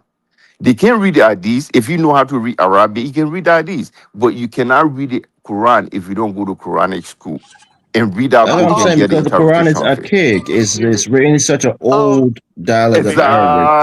Exactly. but That's what I wait, mean. but the problem is, So the problem is, brother. What you were saying is you were You trying to make out that the behavior of people is completely outside of Islam because it's not in the Quran. But what I'm saying is some of those behavior is represented in the Hadiths. my So brother. the Muslims that follow the Hadiths, they're doing exactly what the Hadith is telling them to no, do. no, no, no. It doesn't mean that they read the hadith. People, No, no, there the are those imam who then read that the go to Hadith. these marks. Most of them don't even read hadith. Let me tell you this: if you go to Ivory Coast, right, in the My middle brother, of I know Yopougon, Muslims that have read the Hadiths. but you know I'm a Muslim, but I this is my Yeah, but religion. yes, it's your But CD, religion, the reason why is because the but hadith has a lot of problematic things in them, there's a right? Yeah, lot of but the way problematic he's things in there, saying is brother. that he's saying that people read hadith. None of these people know how to There read are, yes, hadith. no, no, brother, please, The no. You imam have in to the listen. mosque, right? Most There of are them go people to using these religious Hadiths. school in Saudi Arabia. They went to Arabic school, right? They That's taught not true. them more of hadith. So when they come to the mosque, what they preach on hadith because they think that's the word of Yeah, Prophet because they're Muhammad. Sunnis, right? They're following the Yeah, sunnah of they're the Sunnis. prophet, They follow right? the Exactly. Hadith. Yeah, Ex- No, no. yeah. Okay. Let me say this right. There was a that was an imam in my country in Sierra Leone, right? One day after after prayer and he's speaking and stuff like that, right? This is what he said out of his mouth, which I completely disagree with him. If it was a normal conversation, I probably would have cussed him out or say something disrespectful to him. You understand me, right? He said as Africans, we should accept that white people are better than us in every ways, in every aspect, right? Now imagine this guy is an imam. Imagine he's saying this Is he a white in the guy? mosque. no, he said Arab. He said Arab. In the I've He's a mosque. seen No, white no, no, guy. no, no. It's an African guy. It's a Sierra Leonean. yeah, yeah. It's an African guy in the mosque saying Yeah. that. They give wrong, Yeah. wrong So information to a yeah. lot of So people. Yeah. But yeah. So how's yeah. that So different? My brother, hold please. on. Hold on. How's that? Hold on. No. Hold on. Man, my brother. If man, sometimes The right. prophet If did say whoever said the prophet is black should be put to death. I think that's in the hadith, right? sometimes man, sometimes some of y'all right. And you have to Hold on, understand this CD. again. Miss CD. When I tell some of this some of the Muslims that I said, well, I'm not going to go to Saudi Arabia. He said, why? I said, all I need is to feed 500 poor people. That's enough for me to go to suffice my Yeah, but own CD. pilgrimage. But the most of the people don't know that. He Why? gives zakat. Yes, But zakat. can Exactly. I Most of the people just don't know that. The reason is Yeah, but when people city. travel to Saudi Arabia, the Ivorian government going to get money. The airline going to make money. The Saudi government going to make. So all is around money. They But want people to go over there, but you have no need to go there. kissing the black stone? See there, he erases all your sin and it testify for you on the day of judgment. That's a nonsense. You give You zakat. saying that the prophet said that, so you're going against the prophet, see? That's a hadith that I'm says. going by the Quran. That's what I'm telling you. I don't base my knowledge City. on hadith. People. Some people have to realize is this, right? West Africa is dominated by Muslim. So if the religion is chaos, right? Which you like what you trying to add up is just like then the complete West Africa should be in chaos as we speak. There won't be no place where I there's don't know. peace. I don't know if I can agree that it's No, dominated by Muslims. I'm just giving some some type of enlighten just a little bit, right? Some people that just No, come out and because say, you oh, said it's it's dominated. the no, No, because you it said it's is dominated by what's that? Muslims. No, I it's facts, disagree. it's facts. No, It's no, about no. It's not no. facts. What are you talking about? They don't dominate Liberia. West Africa. Doesn't dominate Ghana. It's like West 40, Africa. maybe 50, 45 in Ivory Coast. It's Doesn't not dominate facts. West Africa. No. West Africa is It's not 70% facts, Muslim. brother. That's facts. What? No. It's not. Come It's on, not, Okay, brother. man. okay. Brother, 1 the second. Muslim, Okay. brother. Mali, listen. Even Mali, listen. Mali What's the is percent of only Mali? 80%. Mali is only 80% Muslim. You The know you one lying, country. man. Please. You see. Yeah, I it's don't take you around there, serious. 80, No. 85%. You know, it's not I don't take you serious, Brother, man. 90% Mali. I don't take you of serious, man. 100%. It's, No, I I'm don't take talking you about, serious. brother. Let me religion. There's only one finish country. my Listen, thoughts. Let me finish my thoughts, man. Let me there's finish my only one thought, man. country. Let me finish Before my you thoughts, finish, man. brother, Forget that. I'll Let's let you. move on. Just Let's one. move on. Let's move on. I Let's mean, move on. let him Forget that. speak, bro. Relax. We're not fighting. Let No, him speak. he interrupt me. He didn't want Yeah, to I Okay, interrupt just want me. to go. give you But just one guys, fact. that's not important, man. We don't want to know the That's what I'm saying. percentage of Look, religion I'm right not trying now. to go That's back not and forth with that, important. man. Yeah. It's just common But sense. when Go Ahmed ahead. said things, CDs Go like ahead. West Africa is 70% Muslim and it dominates West Yeah, Africa, it's it's not not true. true. A lot of Yeah, countries are but not. that's I'll not let it. you know That's the not. fact. We just talking about religion in general. How religion is affecting. Like for example, This I've is seen when I no. was in Africa, I've seen a Chinese man running a church where hundreds and hundreds of Ivorians go to that church. The advertisements all When you over say in Ivory Chinese, are you Coast. sure he's Chinese? He could have been Filipino because a lot of Filipinos are Oh, Christian. well, he were Asians. If let him say, I don't know Yeah. how to So say, yeah, don't say Asian, right? Chinese, man. So his son What is church was it, over in brother? What church Abidjan, was it? and so Can I ask you what church was it? I don't know. Was it It's in Catholic? Yopougon. I don't have to go to No, the church. His son is all over in I'm Africa. asking you, was it a Catholic church? If it's Catholic, it might be I don't Filipinos. have Yes. to Or know no? what the type of church is, but what I know, his The commercial reason all I'm over the asking, scene was all over the place. is because listen, the reason I'm asking is because the Catholic churches in Ivory Coast have No. missionaries. This is not a That Catholic come, church because I went to Catholic school. Catholic church don't give no. that type of advertisement. I went to Catholic school. I did all my schooling in Catholic school. They Wait, educated me. so you went to Muslim school and Catholic school?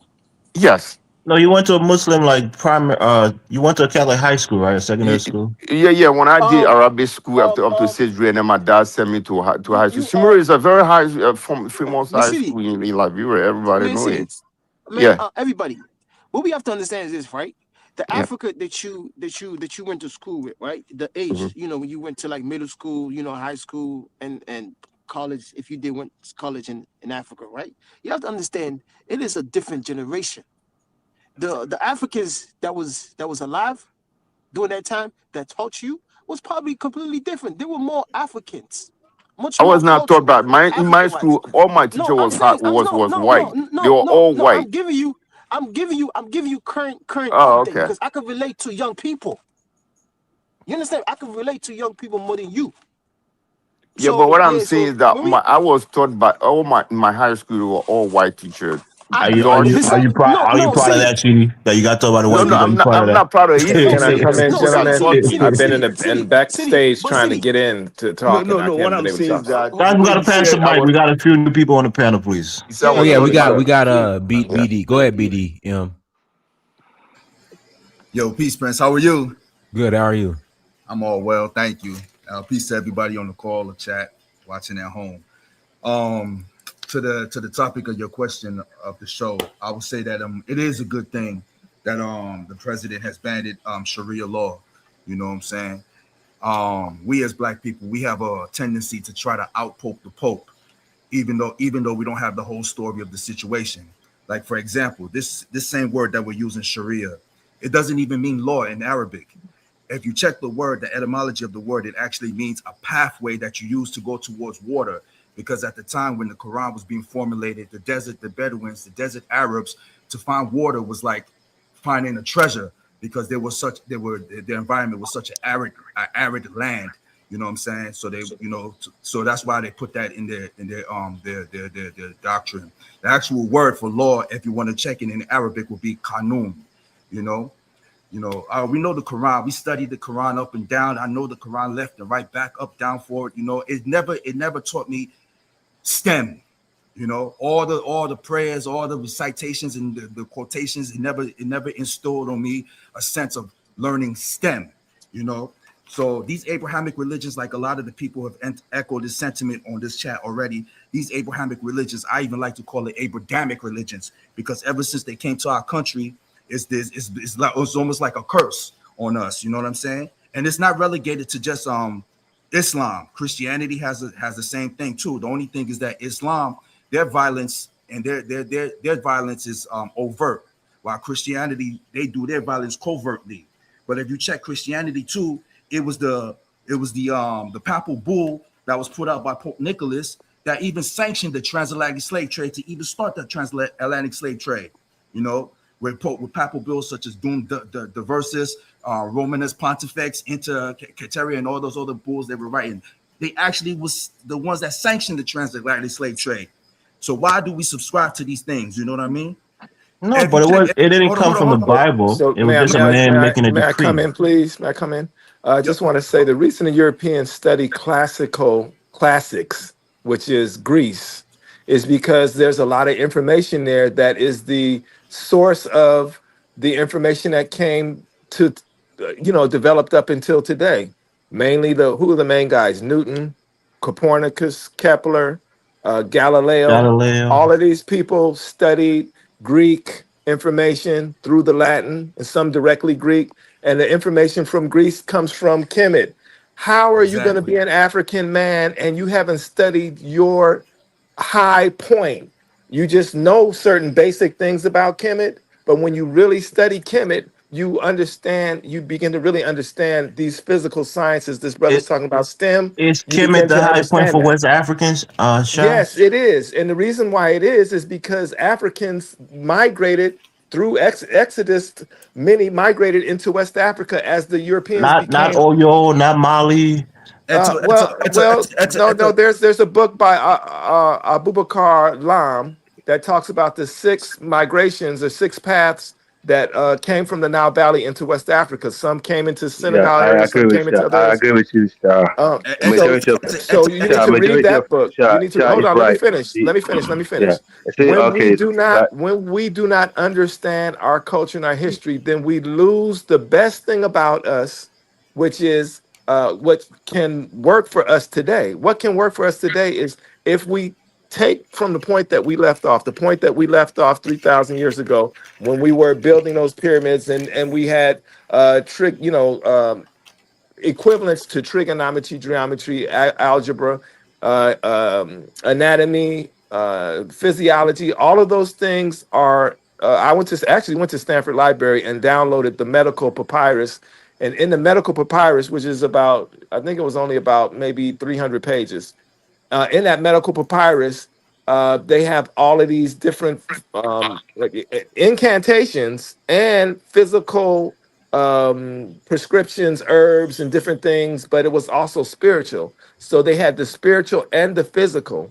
And this is what I'm saying is the best thing about us. We did not separate the physical world and the spiritual world, or the quantum physics world, because that's what quantum physics is really going into. And it's looking like every day, if you really study superposition and entanglement and particles, it looks just like spirituality to a degree. Yes, it does.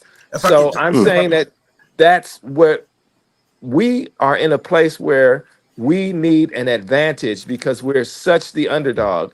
Our Can I advantage just is say? going to be, and I'm gonna land on this point because I know you guys jumping off the mic, right? Our advantage is going to be when we go back into our culture, our traditions, and study our sciences and bring the new day sciences with our old stuff and come in with some new innovation. Because if we don't have a some kind of um, an innovation that's going to be different, we're just going to be, we're going to be at their mercy because they're going to just, like you don't have the guns and the bombs and the whatever the next the AI and all of this stuff. We have something that was the beginning of the stuff that they have. All we have to do is realize what we have, study it, implement it into our institutions, along with the modern day sciences, to create some new stuff. If I could just Yeah, finish no, what I was no, saying nobody to the disagree with point. that. Sorry, Guys, sorry, guys. guys, let BD speak. Go ahead, BD. Yes, sir. Thank you. I just want to wrap it up real quick. So, like, damn, I even forgot my train of thought. But anyway, man, I even forgot what I was going to say. But let me just think. See, I So, want to give you a question on Quran. You say you read Quran?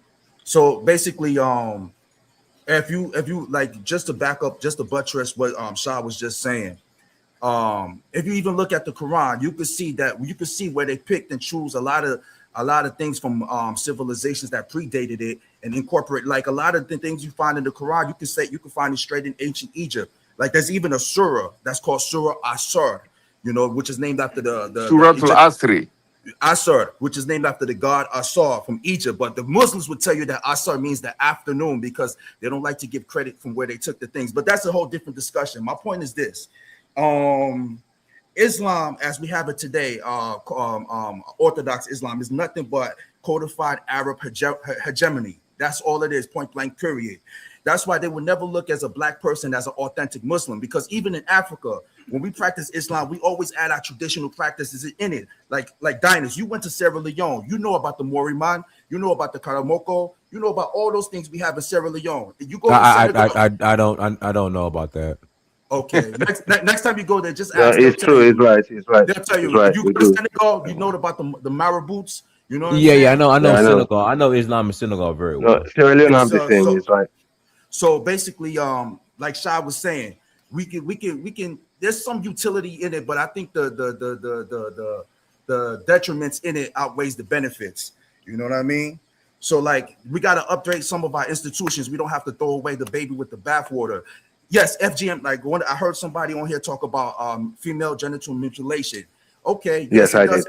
It does occur in Africa, but that doesn't mean we have to throw away the Bondo society. What we can do is just educate them on how to be more hygienic in their practices, or even maybe do something different. But we going to these other foreign institutions, Islam, Christianity, it hasn't done nothing for us, man. And we subscribe to these fairy Are you tales. from Sierra Leone? There's a hadith that even said that God wanted us to pray 500 times a day. But then the angel had to negotiate with God. He reduced it to 100. He reduced it to 10 until we came to 5 prayers a day. What kind of stupidness is that? No, but those are interpretation of hadith. You can follow the hadith. That's what I'm telling you. That's the Right, because hadith that's what I'm saying. interpretation. It's fake. It's false. Why do we No, subscribe to these no, you can't these say false. I ideologies? don't know, but what I'm telling you, hadith guys, they came over hadith just to manipulate the Middle Eastern, just for them to be worshiping God. But hadith, I don't go by the hadith. I don't listen to the hadith. Are you from Sierra Leone, brother? No, sir. But I So, have so I want to ask Sierra Leone. Do you know the school in Sierra Leone they call Ahmadiyya? Yeah. Okay, Ahmadiyya and Zarur, both of right. them. You know Ahmadiyya. That's why I gave the Iranian. Iran is the only Islamic country that let you, when you go to Iran, they let you to study science and technology. They built one of the best high school in West Africa. They call Ahmadiyya in Sierra Leone, right? Ahmadiyya, when I was in college, when I was going to school in Sierra Leone at Forabe, they were competing with grammar school. They used to tap Sierra Leone in both science and technology. Well advanced. They are not like the other Islamic country, like Saudi Arabia, where they only let you to study religion. They not let you to study science and technology. But the Iranian, if you're lucky to go to Iran with scholarship, they give you the best knowledge that you ever think of. They won't restrict you. They won't say that you only have to really relate religion. But then the Shia, they don't have that much power in West Africa. Very few Shia, right?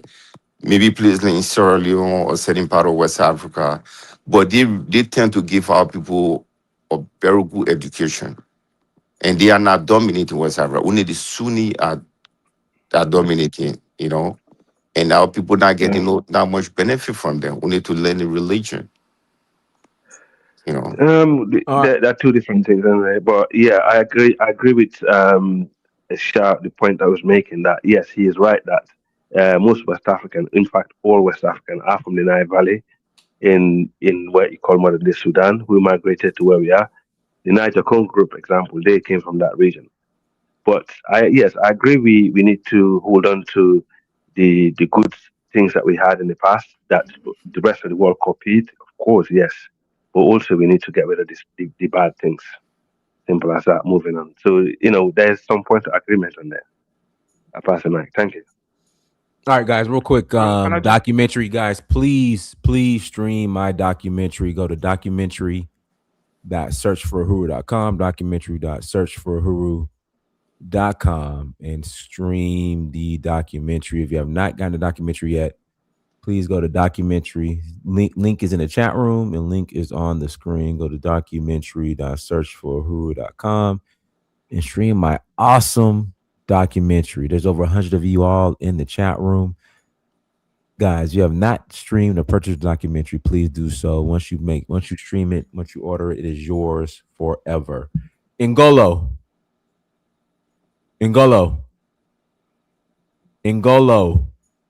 All right, we can't hear him. He can't hear me, I guess.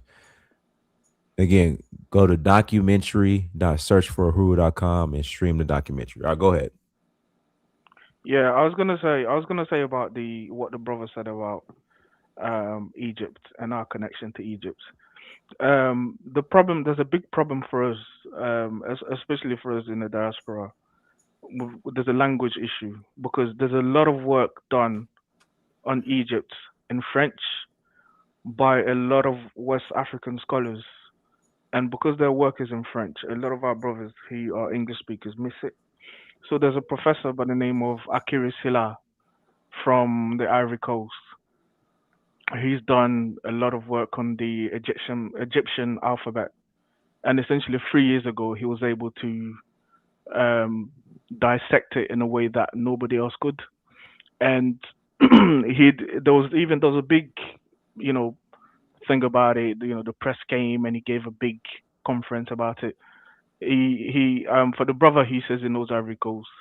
He's the current professor at the University of Cocody in Abidjan, and essentially he gives these lectures once every 3 months on YouTube right now. And I'll give you guys the channel. But what he does is he essentially demonstrates throughout his lectures the connection between our current African languages, whether and he does it through every single country, right? So he uses the Igbo languages, he uses the so all the different Nigerian languages. Some of them he'll use some from Mali, Burkina Faso, Ivory Coast, even Gabon. He goes to Congo, right? He goes even to East Africa, some of the countries, and he demonstrates how we have the same meaning for things as the ancient Egyptians to this day. Like, although we've lost, a lot of our knowledge through, you know, a lot of looting and burning, etc. But the biggest thing that our ancestors have left us is in our language. And there's a lot of work being done in deciphering the language. And you can see the connection between the languages and ancient Egyptian languages and practices that we still do today. And the lectures are so, like, they're so eye opening. I mean, for my Christian brothers, you want to go see one of his lectures where he explains how even, like, the Christianity is a cult of is essentially a dogon creation. Because obviously, as you know, there were like 42 nomes in ancient Egypt, and as you know, most of African tribes would have been um either part of or connected to one of these 42 nomes. And some of these stories that are spread out, Christianity being one of them, would have been a clear sort of copying or plagiarism, right, works where they've literally just gone in, picked up some papyruses and gone, okay, so this is talking about the for example, the Golgotha, when they talk about Golgotha, where Jesus did, whatever he did at Golgotha.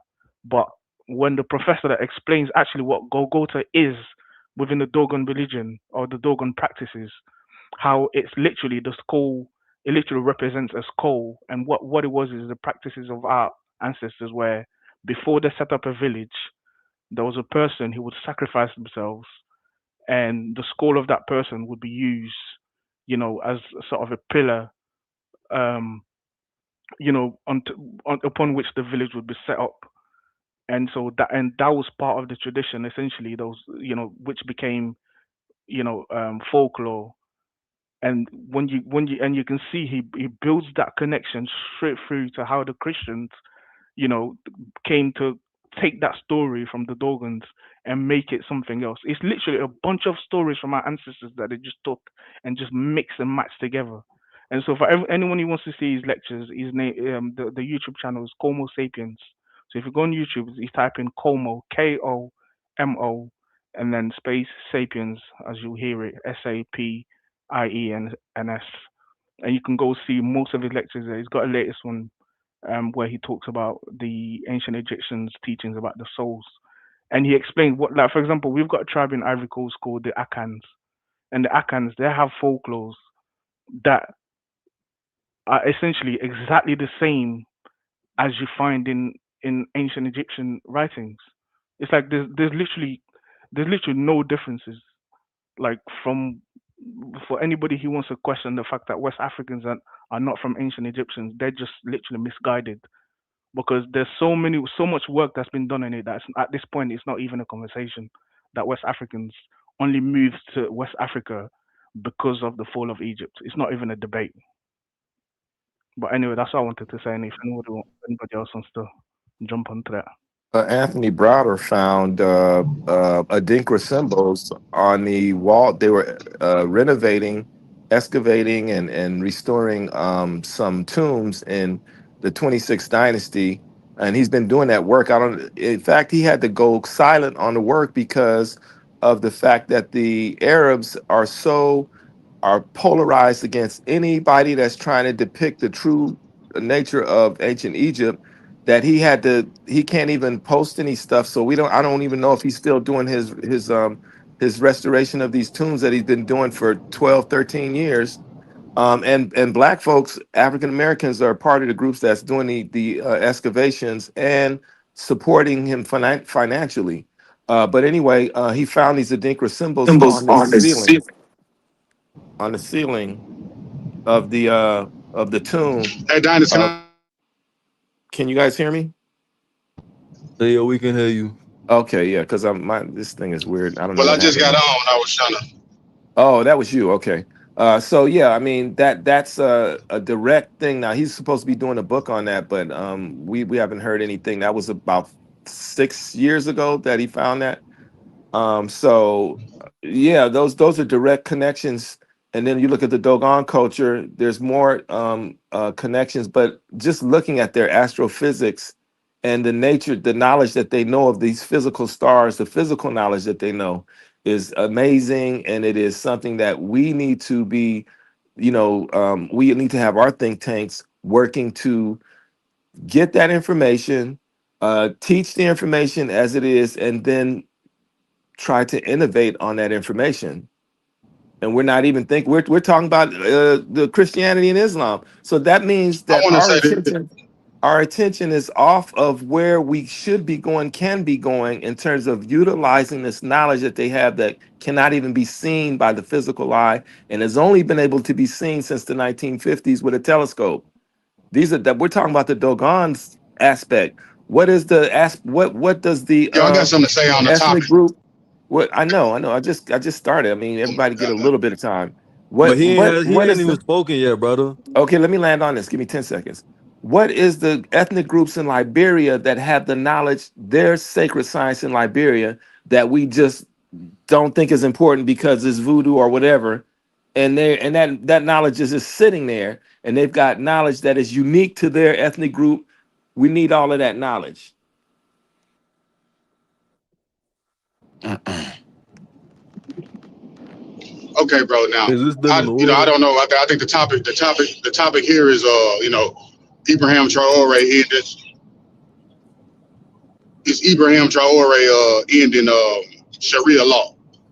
Now, I'm all for Ibrahim Traoré ending Sharia law because all that extreme radicalized version of Islam as a whole, if you want to go there, is doing nothing but causing negativity for black folks wherever it is. The same way, in many ways, the same way Christianity is. As long as black people walk around practicing the religions of aliens, then we will never be liberated. We'll continue to find ourselves in tumult and chaos. I think it was Amos Wilson that says that alienation means that you serve aliens, and by when you practice the religions of other people, that's exactly what you're doing. I mean, if you go back to the Benin Empire and look at some of the Benin bronze heads, like the depictions of their gods had big lips and stuff like that, and then their gods looked like them, right? So obviously, when black people was on the court, their gods looked like them. So anytime we're walking around here worshiping, imaginary, spirits of people who've chopped our wanks off and did all kind of crap to us, then in many ways we deserve exactly what we get because you refuse to let go of your colonized mindset. Now let's go and talk about, so I'm all for Ibrahim Traoré implementing that policy because that policy is a realistic policy, it's a practical policy, and it's a policy that must be created if we are to free our minds from colonization of these alien nations. Now, to talk a little bit about the history, somebody was mentioning Khan and how I don't know if the professor he was talking about, the writer that he was talking about, is Theophile Obenga. I think he was mentioning somebody else, but Theophile Obenga, the famous student of Cheikh Anta Diop, wrote a lot on African languages and how in the same way that Latin and Greek is the fathers of European language. So Latin and Greek is the mother and fathers of most European languages. Ancient Egyptian and Nubian or whatever is the mother and father of most African languages. I think Theophile Obenga goes even further to say that at one point we were speaking one languages, but then as a result of all of the invasions of ancient Kemet, the black people started to migrate into these different areas, and the Kemet language started to turn into dialects, and from dialects they turned into distinct languages. So, and that's why when you go into different African languages, you find similarities among those languages. And then even when you talk about the African, the ancient Egyptian languages, some of those names are pretty much still Akan. I mean, look at Tahuti. The name Tahuti literally means to understand visions in the head, because Te means to understand, Hu means to see, and T just means head. It's a short version of the word head. And that's exactly what wisdom is, to see visions in the head in many ways. And then look at the name of Nefertiti. Ne in Akan means that's a possessive pronoun that can mean his or her. Fe means beauty, and Titi means head. So, I mean, the name Nefertiti in Akan literally means her beautiful face. So, like, and somebody, I know when I was speaking to one of my brothers who I work with, down here, he's a bailiff, but he happens to be from Ghana. And oftentimes when we get time, we speak Chi, and he actually helps me on Chi. But he always tells me that I know more Chi than him, and I'm not even native there. But it's because I have a higher understanding of the language than the people who speak it, because they don't objectify their own language. Whereas when somebody comes in and doesn't speak that language, they're in a more advantageous position because they can objectify the language rather than just use the language. And I see that trend also in the English language. Because of my heightened understanding of languages, I tend to understand English even better than the native speakers of English. And that same principle holds with Chi. And unfortunately, I'm pretty sure we can find people who are way more proficient in Chi than me, they're native speakers, and I'm not making that claim. But that's one of the things that the brother said. He said a lot of times you'll find native speakers of Chi who don't really understand it on the level that they ought to be able to understand it on. That's all I'm saying. But I hate to travel off into the weeds, but somehow we went from making Sharia law illegal all the way back to the ancient Egyptians, which I don't find nothing wrong with it. Oftentimes when we're talking about the present plight of black people, we oftentimes have to reach back, to make a better understanding of the present. I think it was Dr. Booker T. Coleman that said that history is like a slingshot. The further and further you go back, the the further and further you propel further. So I invite going back to analyze history to see what place it plays in our present. And certainly, obviously, as a result of the conquering of the defeat of the Byzantine Empire by the Arabs in 700 AD, those sand crabs took over that nation and, pushed the black people that were still left there after the Greek and Roman conquest further into Africa. But in terms of Sharia law, I'm all for it. That's a black power move. We see no leader on the planet right now that's making the moves that like Ibrahim Traoré is making. And I was telling one of my brothers here, because most black people, most African Americans, most black people in the diaspora in general don't know what's going on in the black world. But that's a result of their massively Eurocentric indoctrination. So they only know what's going on in the white world, such that they even sit around and listen to political debates by white people and inject themselves into those political debates as if the white people's interests are their own. But that's only a misunderstanding of their own interests and as a result of their own indoctrination. But if black people understood what was going on in the black world, they would see that the most significant and relevant leader in the black race has emerged on the continent. And I think a lot of African Americans are used to serious black leaders usually emerging outside of the continent, you know what I'm saying, like a Garvey or X, you know what I mean, or, and that's just, or Delaney, just going, or Padmore, you know what I mean? But there have been very, very significant and relevant black leaders that emerged on the continent. And if you ask me, they've been the most strongest leaders, like Nkrumah and Sankara and things of that nature. So, the most significant and relevant black leader that this race has seen probably in the 21st century at least has emerged on the continent, and most black people don't even know about it because they're too injected in the black world, you know what I'm saying? So Ibrahim Traoré has made a very, very revolutionary move by not only kicking out these white people and all these white interests in this country and taking control of its resources, but also recolonizing the mind of black people such that it's oriented towards black power. And I end there, brother, I'm sorry. And I hope, man. Yeah, go ahead. it's step I'm by. next, bro. Let You me done ask the last spoken person before. that spoke. Let me ask the last person that spoke. Let me ask the Nah, I'm the last last person person. that spoke a I was question. courteous and let the brother go Yeah, before yeah, me. go, Dingolo. Yeah, but Ibrahim Traoré is the greatest leader of our time by far. It's not even close. Anybody who detests him, you are enemy. Regardless, I don't care what it is, bro. If you listen to what the speech he gave at Yaga in Burkina Faso, I mean everything that he said, he just outlined the problem and the solution within the speech he gave, bro. It's like, dude he is the manifestation of everything that any real Pan-Africanist espouses. As far as Sharia law is concerned, bro, that's like if you go watch that video of the FLA neutralizing them the Mali soldiers, bro, talking about Allahu Akbar. Anybody who side with Islam, bro, and you watching them just mow down your people because of some interpretation they got with the religion, you an enemy, bro. Like, come on, bro. It's the stuff is fake, it's nonsense. Anybody that has any type of intellect knows that anything in the Quran is just counterproductive to science and it's just counter to science, bro. Like, come on, we grown. I understand children believing in that nonsense, but we grown men and we grown women. So let's let all that stuff go.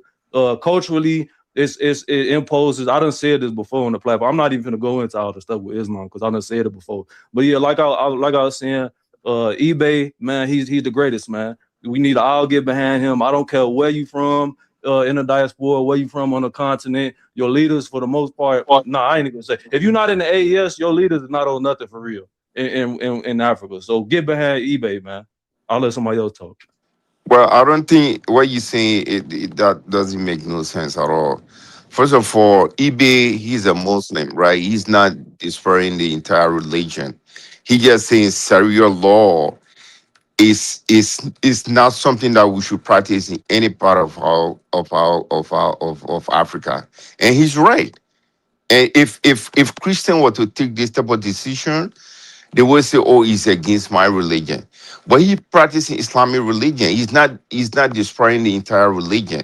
He just said, you cannot practice Sharia law in my country.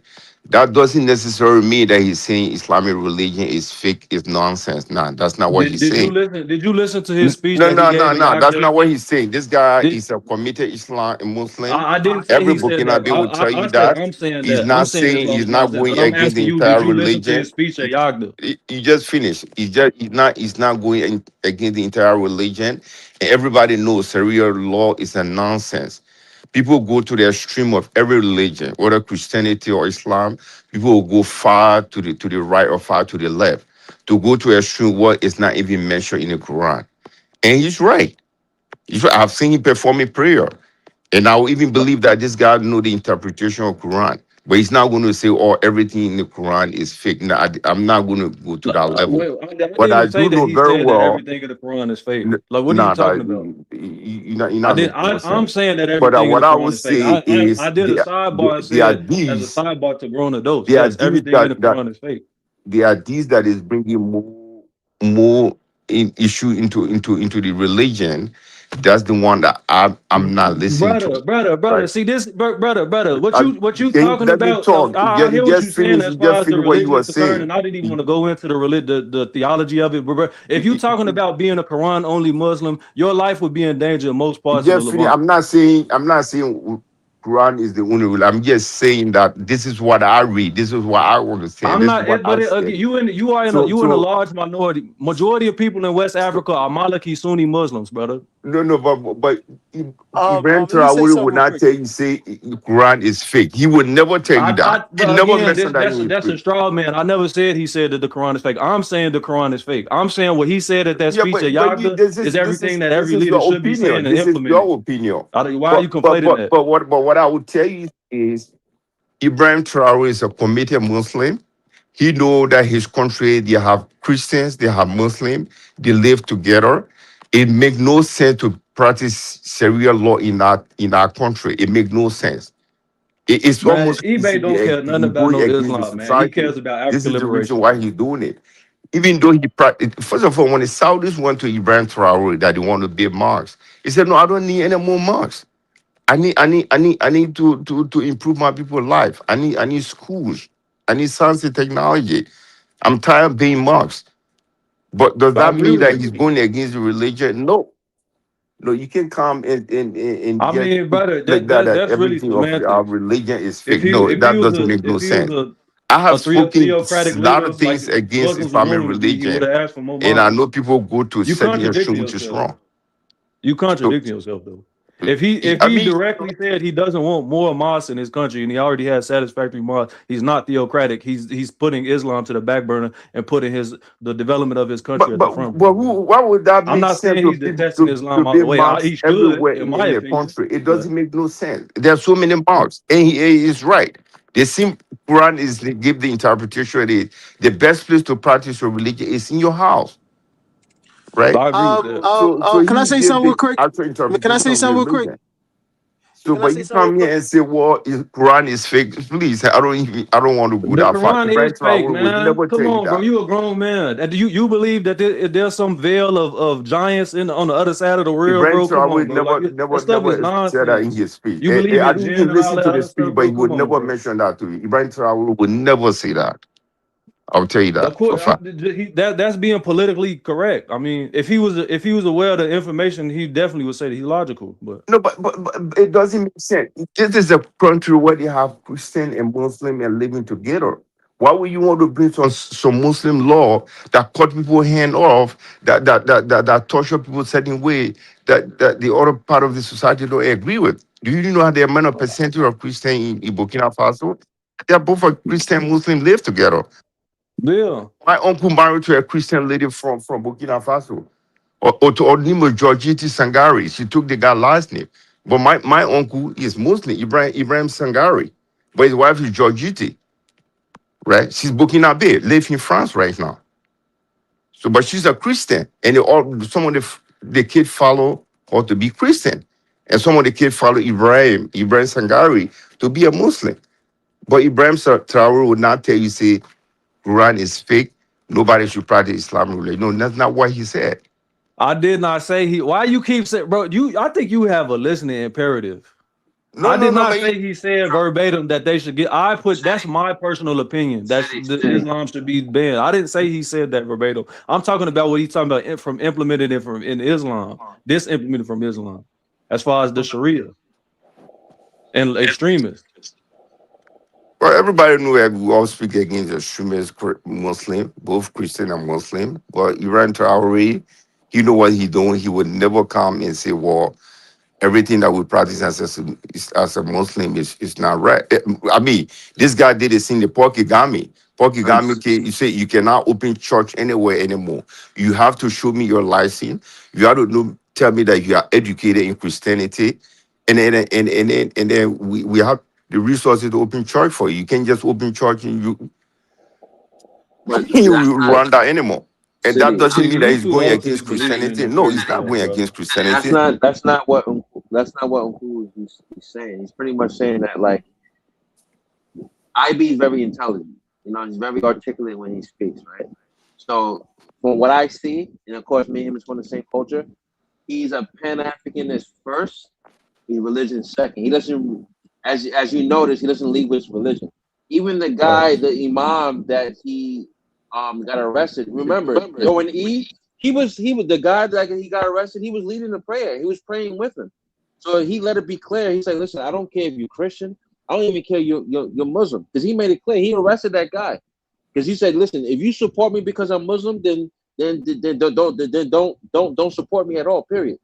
So, and that's where the direction is going. Because assuming Gorgeous fall in that direction, and also Niger. Niger. Because I mentioned what happened 3 weeks ago in Niger. They had an imam that had a sermon, and he was preaching radicalism.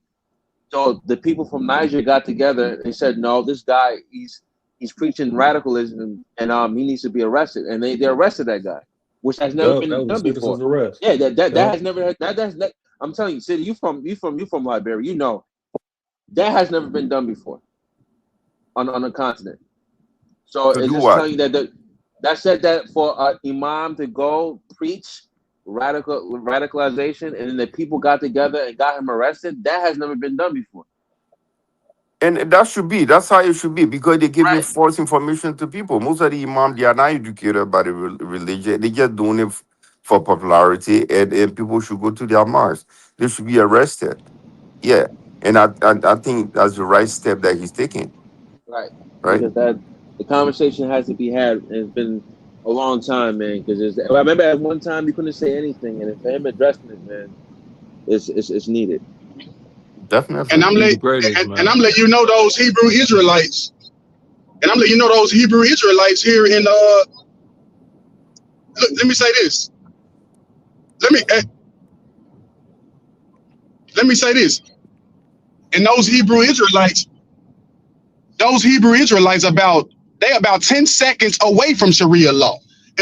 Israelite, like some type of Judaic form of it, with the way that they be preaching, and I'm saying, how they kind of, I'm saying, just bull crap, just interpretation, not fact, right?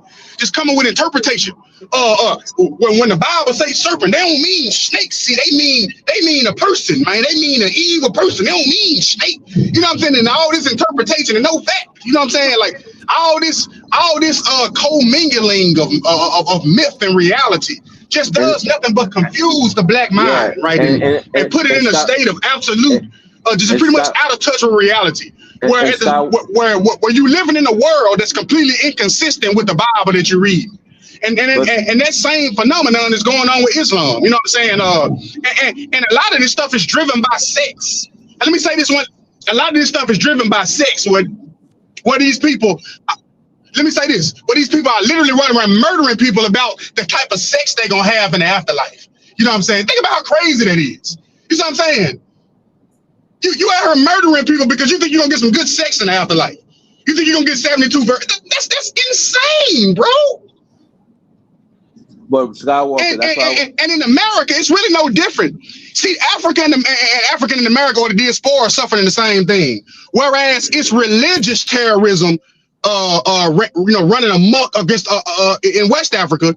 Here amongst the diaspora, it's commercial terrorism, where they doing the same type of thing for materials. Now, who's finna say that? Somebody was speaking. I'm sorry. No, Go ahead. I was gonna answer what you're saying. So you know what they do is, right? Like, just say if you have a kid who hasn't been eating for days, who doesn't have no money, whatever. So what happened is these demons will go and they say, hey, you thirsty? Here's some water. Oh, you got no clothes? Here's some clothes. Oh, you have no food? Here's some food. Pretty much, it's like a savior complex. You saved me, right? And then they say, hey, let me preach you to this book. And that's how they brainwash them, whatever, right? And once they get brainwashed, whatever, they say, hey, you can get these things, but you gotta do these things first. And that's why they get manipulated doing the things that they do in the Sahel. Let me say something. Hey, real quick, guys. Hit the like button again. Please hit the like button. And one more time, guys, please buy the documentary or stream the documentary. Skywalker, have you got the documentary yet? Skywalker. And my brother, look, that's no different than what the Bloods and Crips do here in America. Skywalker. He's not hearing you. Can you hear me, Skywalker? Skywalker, can you hear me? He got a delay, brother. Skywalker, can you hear me? Oh, no, Dinas, but I'm definitely finna buy it. Matter of fact, I'm gonna buy it when I get off. I got you. Yeah, I got you. Y'all be saying that I got you, and dude, y'all be saying that I got you, and can you hear me? Y'all don't got me. Yeah, Dinas, can you hear me? Am I going in and out? We hear you now, but I got a delay up. Hey, what I'm saying is you guys be saying I got you, but then y'all ain't got me.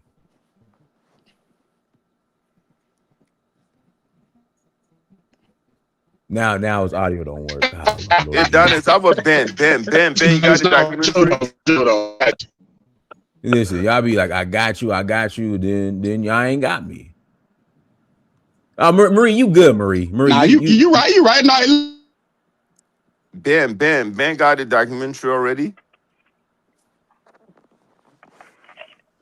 Marie, you good, Marie, you didn't buy documentaries, clothes, you didn't came on trips with me. So Marie, you good. You know you good, Marie. Skywalker, you there? I think he dropped off because his mic. All right, go ahead, Yamoja. Hi, Dinas. Yamoja, you get the documentary, Yamoja? Yes, I have the documentary. That's right. You got it when the first rolled out. That's right. Go ahead, Yamoja. Go ahead. So, I am here to talk about the topic, and as a woman who's very interested in Burkina Faso, I'm very excited that Sharia law is being displaced. If Burkina Faso is going to be the economic and political powerhouse of the western side of Africa, it needs all hands on deck. And so the limitations for women that Sharia law brings forth is a hindrance. And so I'm excited. Hopefully this is real, and hopefully it's effective immediately. And sister, I just wanted to let you know that it is real and it is in effect, because those sermons that the imams be having, they're monitored, and anybody that goes outside that sermon gets arrested. So just to let you know, FYI. Oh, awesome. Because I was there in October with the ADDI delegation. So I saw a lot of the work that was being done. And there's plenty more to be done, a lot in the STEM side of things. So, yeah, all hands on deck. I'm proud of you, sis. All right, Miss Sisters, go ahead. Miss Sisters, unmute yourself. Oh, you know what? I really didn't have a question, but I will go ahead and ask. You all talked about Africa becoming. While we wait on her, Dinah, you'll be putting people on the spot. As far as what? No, I'm just saying. I've been telling. I love it. But Yamoja, listen. I've been asking people to buy the documentary, and they're like, "I got you." I know Negro talk. I know I got you. I know Negro talk when I hear it. Right. Okay. I love it. Can you hear me? Hold them accountable. Yeah, we hear you, Miss Sisters. Go ahead. Oh, okay. Yeah, I just have a couple of clarifying questions because I am Black American, and And to be honest with you all, we don't get much information or news on Africa. And it's not because we are not interested. Well, you know what? I will retract that. Some Black Americans are not interested in what goes on in Africa. And the second reason is because a lot of our news sources, they just don't report on it. It's just not considered priority news. But I do have a clarifying question just based on what I've been hearing from several speakers. Someone said that if um, if a change isn't made on Islam, it's quite possible that Africa could become chaotic. So, do you mean that the economy will collapse? It will become more violent? Because what comes to mind right now is Haiti. I don't know if you all have been keeping track of it, but the news reports are quite dire. It says Haiti is collapsing. So, is that what you're feeling? What would happen if a change isn't made? That's my So, question. let me No, answer that question. Let me hold on, super. Let me answer the question. Right, like if, like I mentioned before, if you see what happening in Somalia and Sudan, because what happened is with Sharia law, it prevents certain things. Prime example that you see what's going on in Afghanistan. The women don't have a right to go into school. They can't go. They can't even drive. So pretty much they put limitations on certain things. It pretty much it dumbs you down to a point which you're living back in the Stone Age. So you won't like progress. You know what I'm saying? So that's why that's why they were saying that, if that Sharia law gets passed, you're gonna see another Somalia and another Sudan. So Oh, that's what they're talking about. okay. Yeah, they just wanted they fund these quote unquote terror organizations to make it more stable for these companies. A lot of the times when you Yeah, see these I terror saw groups a spring couple up, years ago when it's AZDI some went, I think the resources first that are year, near. It be that by they mines had or a Hey, 1 second. Hey, Shaw, I don't think you can hear us, Shaw. uh, Shaw, can you hear us, Shaw? yeah, I hear you. Okay, yeah, somebody was talking. You just started. yeah, I was talking. Oh talking. yeah, Yeah, I couldn't hear everything. yeah. Go ahead and go. Yeah, I was just saying a lot of these quote unquote terror groups, they spring up, they be by minds, and a lot of these corporations that have access to and fund these groups to try to defend them. But France just wants these groups all over. They've been doing it all over the continent in the East too. They've been funding terrorist organizations. Ukraine is supplying these terrorist organizations with drones too. It's just Western hegemony. Even when you mention Haiti, Haiti's destabilized because of the United States directly. So. I mean, you're not going to get rid of quote unquote imperialism with these puppets. What we need is leaders like eBay, Simi, and Abdul Rahmane. So, and we got them right now. So, if you're looking for stability, it's not finna get like it's chaotic right now as we speak. They're getting it to a place where it's stable. Okay. And then my second question is this. Typically, what happens when there is a disagreement within a religious community, there's a schism. Have you all thought in Africa about breaking off and creating your own form of Islam that's African centered, if They that makes already have. Yeah, there is That's already already happened. it's already African centered. But the issue, remember I said earlier, is that you have these certain Africans, they go to Saudi Arabia, they learn Islamic law, right? They'll go study their butt off, whatever, and then as soon as they come back home, remind you, they came from an African version of Islam, but when they come home, they're like, oh, whatever I learned in the Middle East, they're not doing that. So you guys are doing it wrong. You need to go do it this way. So they get radicalized. And So that's that really been happening since the I 7th I'm gonna century. I'm gonna disagree with that, to be honest, because from my experience, the Islam in Africa right now, especially in my region, West Africa, is not African centered. In fact, the debate going on right now is to try and center it around African culture. Because, for example, one of the issues that came up during the last Ramadan, especially in Ivory Coast, was that in the Islamic practices, they are advised to break the fast using the date, which is a fruit that essentially I think is available in Saudi Arabia, right? Hmm. But the date doesn't grow; it doesn't exist in Africa. So if you want to break your fast, why are you advised to use the dates? Why can't you use African food? So that was one of the debates that was going on, and some of the Muslims who are trying to push that fight forward, to try and Africanize Islam, was essentially saying to the other Muslims, look, we can practice our religions, without adopting Arabic or Saudi culture, because even the way they dress, that's cultural. That's got nothing to do with the religion. Dates, having to eat dates, to break your fast, that's got nothing to do with the religion. That's strictly cultural. Like there's a lot of these things within the practices that have nothing to do with the religion that our brothers and sisters still do, not realizing that it's strictly, sort of Saudi culture, and that they could remove all of that and essentially just replace them with African cultural, habits. And that's one way that I think would Africanize a religion.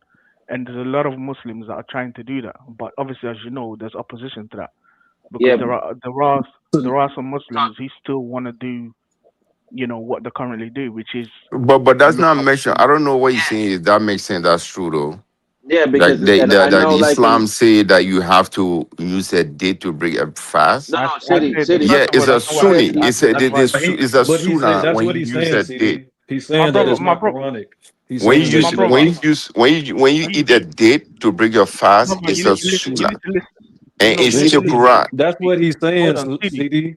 You need to listen when people speak, No, please, no, but that before would you not be respond. a debate in the mosque. That people would No, no. debate on that in the mosque in Ivory Who Coast. said anything about debating a mosque? Where he said there's a debate going This on is that what I said. how This people should break their this is fast. what I said. This is what I said about. This is what I said about listening before you respond. What I Okay. was talking about is within the Ivorian populace. I didn't mention anything about a mosque. I'm not Muslim, so how would I be in a mosque to know, right? This is Ivorian people in general, Muslim and non-Muslim alike. There were debates going on because a lot of Muslims are Pan-Africanists, yeah, and those Muslim Pan-Africans are trying to get their brothers and sisters who are not to Africanize the religion because they see the dangers of essentially some of these other countries like Saudi Arabia trying to use the religion to impact or to essentially meddle in the affairs of African countries. And one of the things that came up was the fact that it's advised, yeah, advised to break your fast with a date. You're not gonna tell Yeah. me that that doesn't exist. It does. No, but that's not the No, important part of religion. What I would tell you is I the know, but what they call I was most giving an Sunni. example, my brother. Yeah, but I'm responding to what you said, and I read the Quran. That's what I'm telling you. The Yeah, but reason why you keep coming back to the Quran, my brother. I was because explaining that. what you say every these sometimes contradict I mean take to a different level, Yeah, right? but It's not that's your contradicting belief, you. my brother. You don't represent all Muslims. You keep No, coming I'm back to not the Quran. No, representing every his Muslim. point That's of my view point. What represents a very small minority of Muslims. Yeah, you Very don't I'm few, represent I'm all very I'm not Muslims few because you Muslims representing don't all follow are Hadith. Muslim, but minorities. what you My said brother, right there's a large now, population he of said Muslims that there's a follow Hadith. debate. People will not debate on using a I date didn't to say. break a First of all, I fast. didn't say there But was a but debate. but Okay, but my he they brother. said they that it would was debate, but advised. they That's what would he debate said. reciting the surahs, or just for example First, Al Fatiha in their own language. They would debate that in the Quran. no, And they're nowhere in in the Arabic. Islamic religion that would debate that people should use a No one date said that there to was a break a fast. debate in It's Nah, the a but Islamic debate. okay, religion. but What is I going just on? provided an alternative City, are you example hearing? Are you that's listening even when more people Uh, speak? deleterious to the culture. city, It's city, he, city. I mean, Masache, why Yeah, would that be an issue for people? People, the things that people debate, that's not something no, that no, that The would be but lady, taught in the city, listen. The but Islamic lady city, religion, city, mentioned right? city, city. What What the he religion mentioned. Africanizing said, of let me religion. Are finish. you What the okay? religion Okay. said is, if you fast, the best thing to do when you're breaking your fast is just a pure water, right?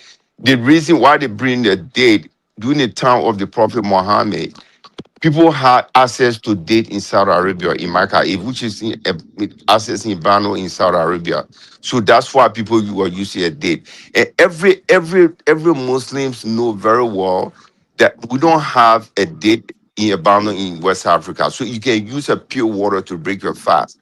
But for the fact that he said there's a Muslims debate, in West there's Africa a tried to get debate dates. in the They tried to Islamic get dates, my brother. Why you among the Muslim listen? that you Look, should use a date. That Sidi, is one thing nowhere I've that I've noticed that heard you about that. do. Wait, hold That's on, not Sidi. true. One thing I've noticed that you do is you try to speak for the majority of No, I'm Muslims. not speaking for everybody. Okay, but what I'm I'm not saying speaking is for all the you're trying Muslims. to wait. Hold on. You're trying to tell us that stuff that we've seen with our own eyes, heard with our own ears, didn't happen because you disagree with it. Okay. So he says that where the debate took place, where was it?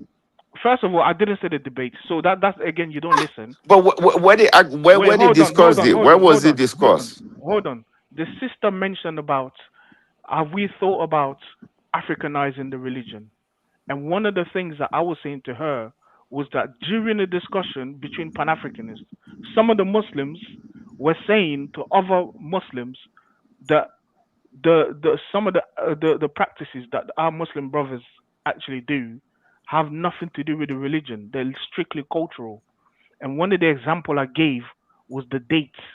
Please listen when people speak. I gave that example to show that But can I that has respond to nothing that to as do. far as The argument, where would that discussion take place? I asked Yeah. us, it was in the marks. He said no. Was it in the TV? He said it's on that's the. inconsequential though, for real. No, that's Where that's would that discuss? Because there Okay, should be a what would specific that location information? where that discussion took What place. would that information? Okay, what would you do with that That's information? What inconsequential, would that brother. information change with what Because we're that's talking very about right now? important. Because he's saying something in Why the is it religion important? that It's nobody not would very debate important. on. What he's it's It's not not important important at at all. all. This is essentially what you're trying to do. You're trying to represent all of Islam, but you No, don't. I'm not You're a representing all minority. Islam.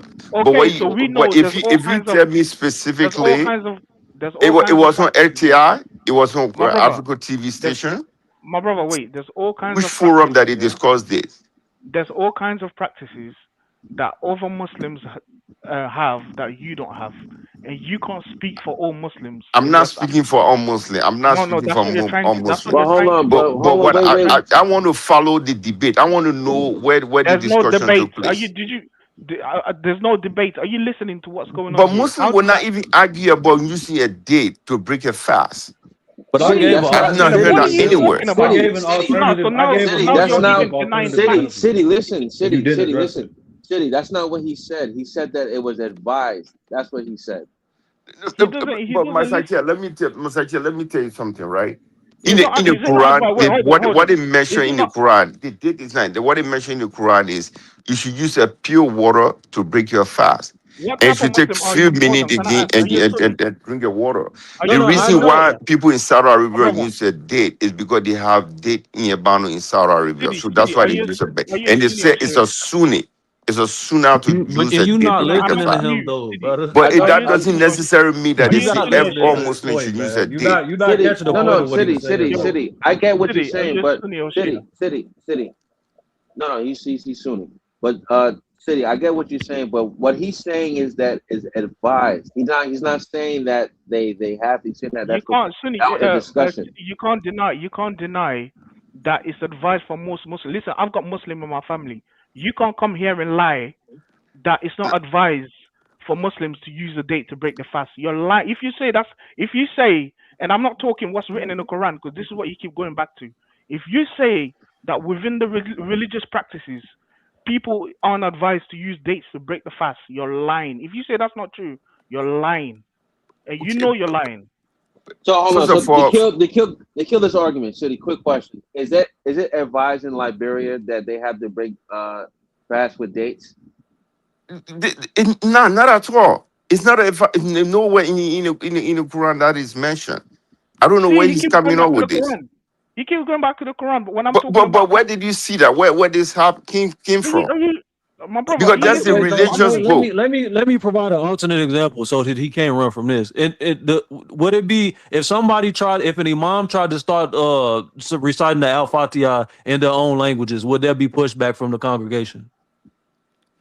That No, example make no no, sense. What is no. the type of How does that not example is make that? no sense? And Why follow, would you no, compare no. that There, to there won't breaking be it no, there fast? won't be no pushback. No, There won't I'm be no saying because pushback. that's the Islamic schism, and it's that just shows that what linguistically how the main problem with Islam imperialistically and linguistically how they push Arabic on people.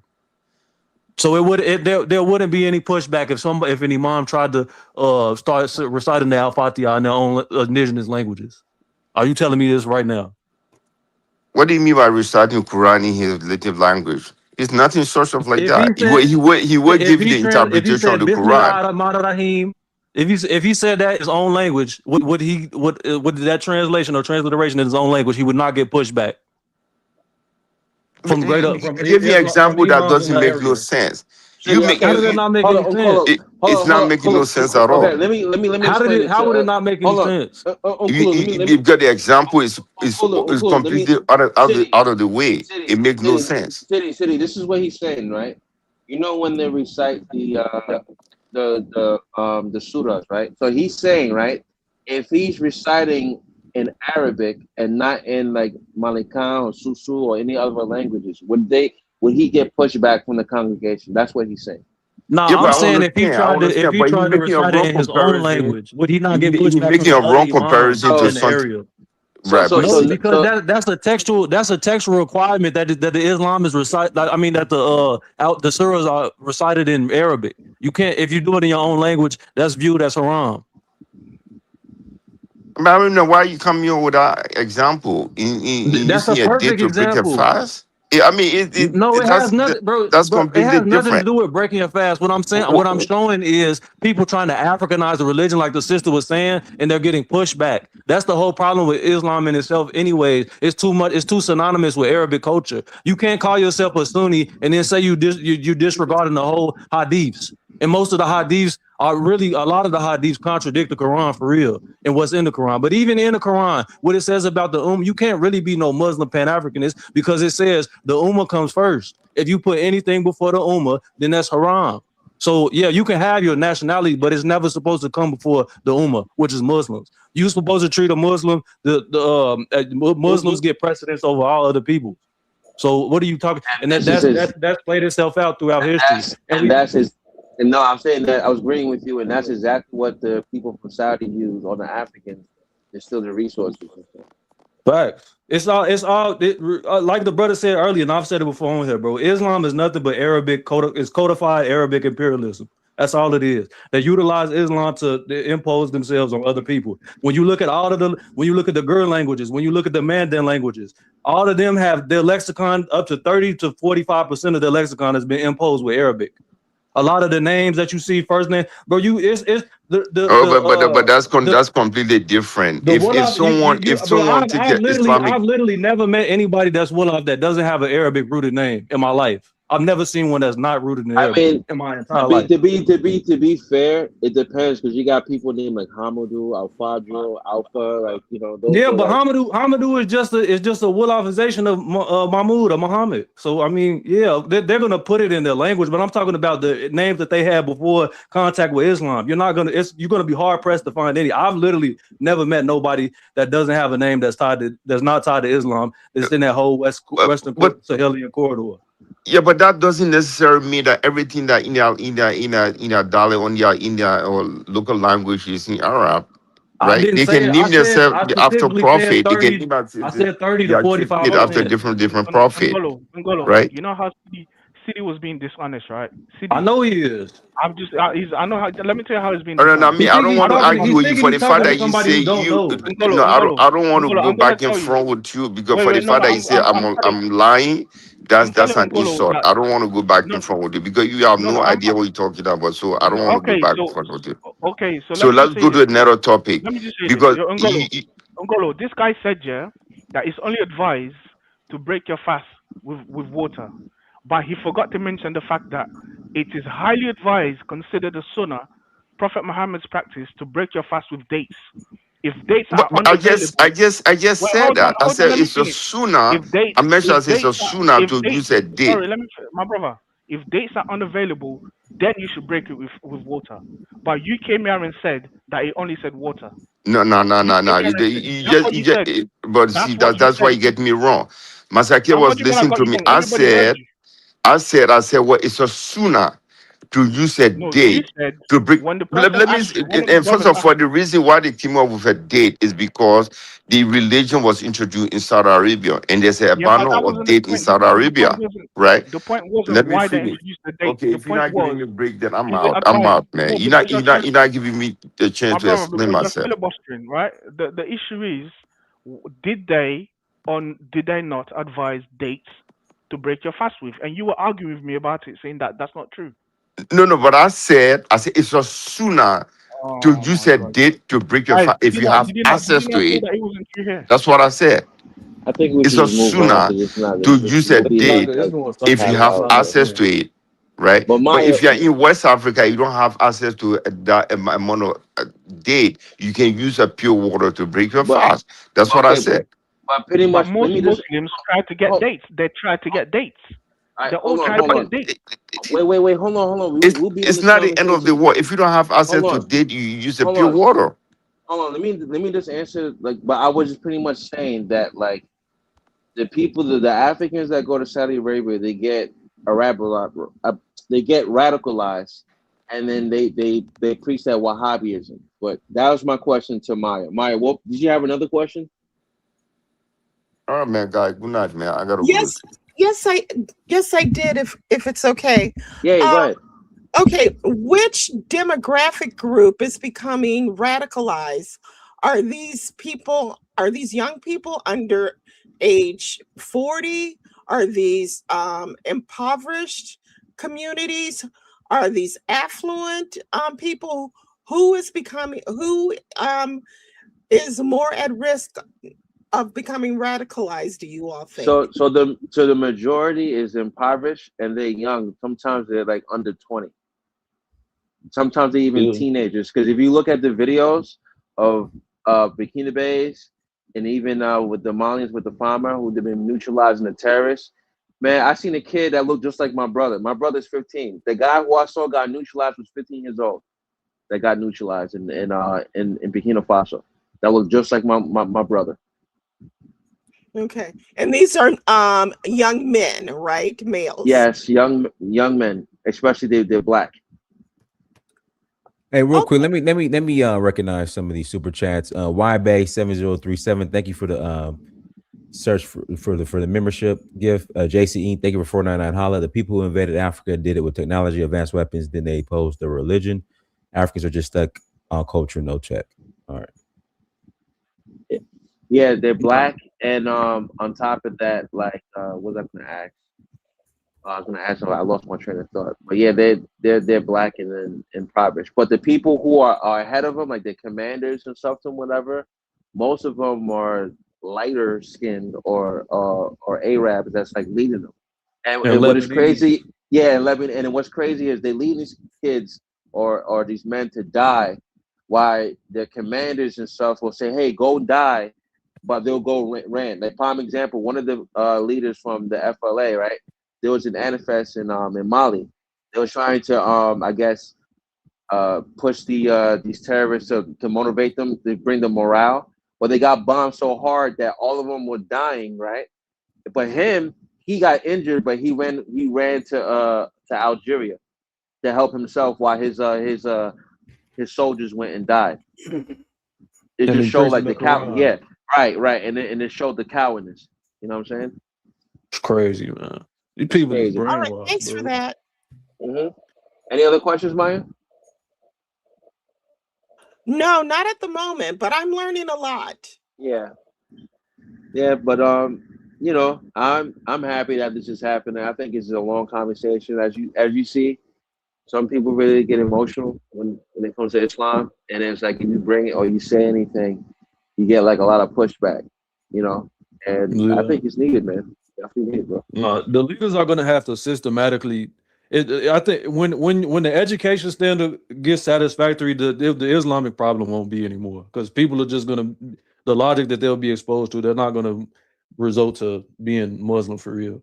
Like you still might have people practicing it, but it's never going to get to the point that they become Wahhabis and Right. Even Salafis or even they might probably give up the Maliki school in itself. I mean, to be honest, bro, if you have sufficient education, Islam in itself is going to deteriorate within a nation state Yeah, for the I most agree. part, unless it's a theocracy.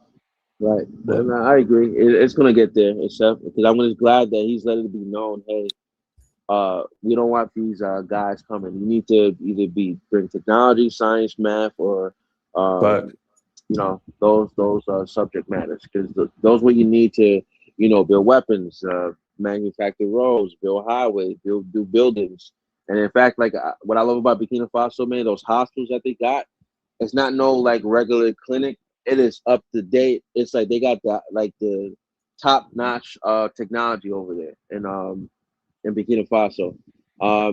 I'm trying to think. I think that they have a kiosk which like you walk in and you type in your name in the kiosk and stuff. You know, so they're doing a very phenomenal job in Burkina Faso, and in Mali.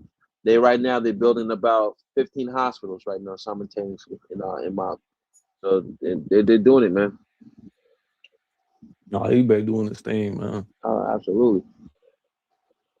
You Yeah, know. but when Squad. she asked about the Let me Africanization of, oh no, you let me go say ahead, this. man. My bad, I've been talking. Yeah. Now you good, man. Let me say this, right? Because I hear a lot about Islam, right?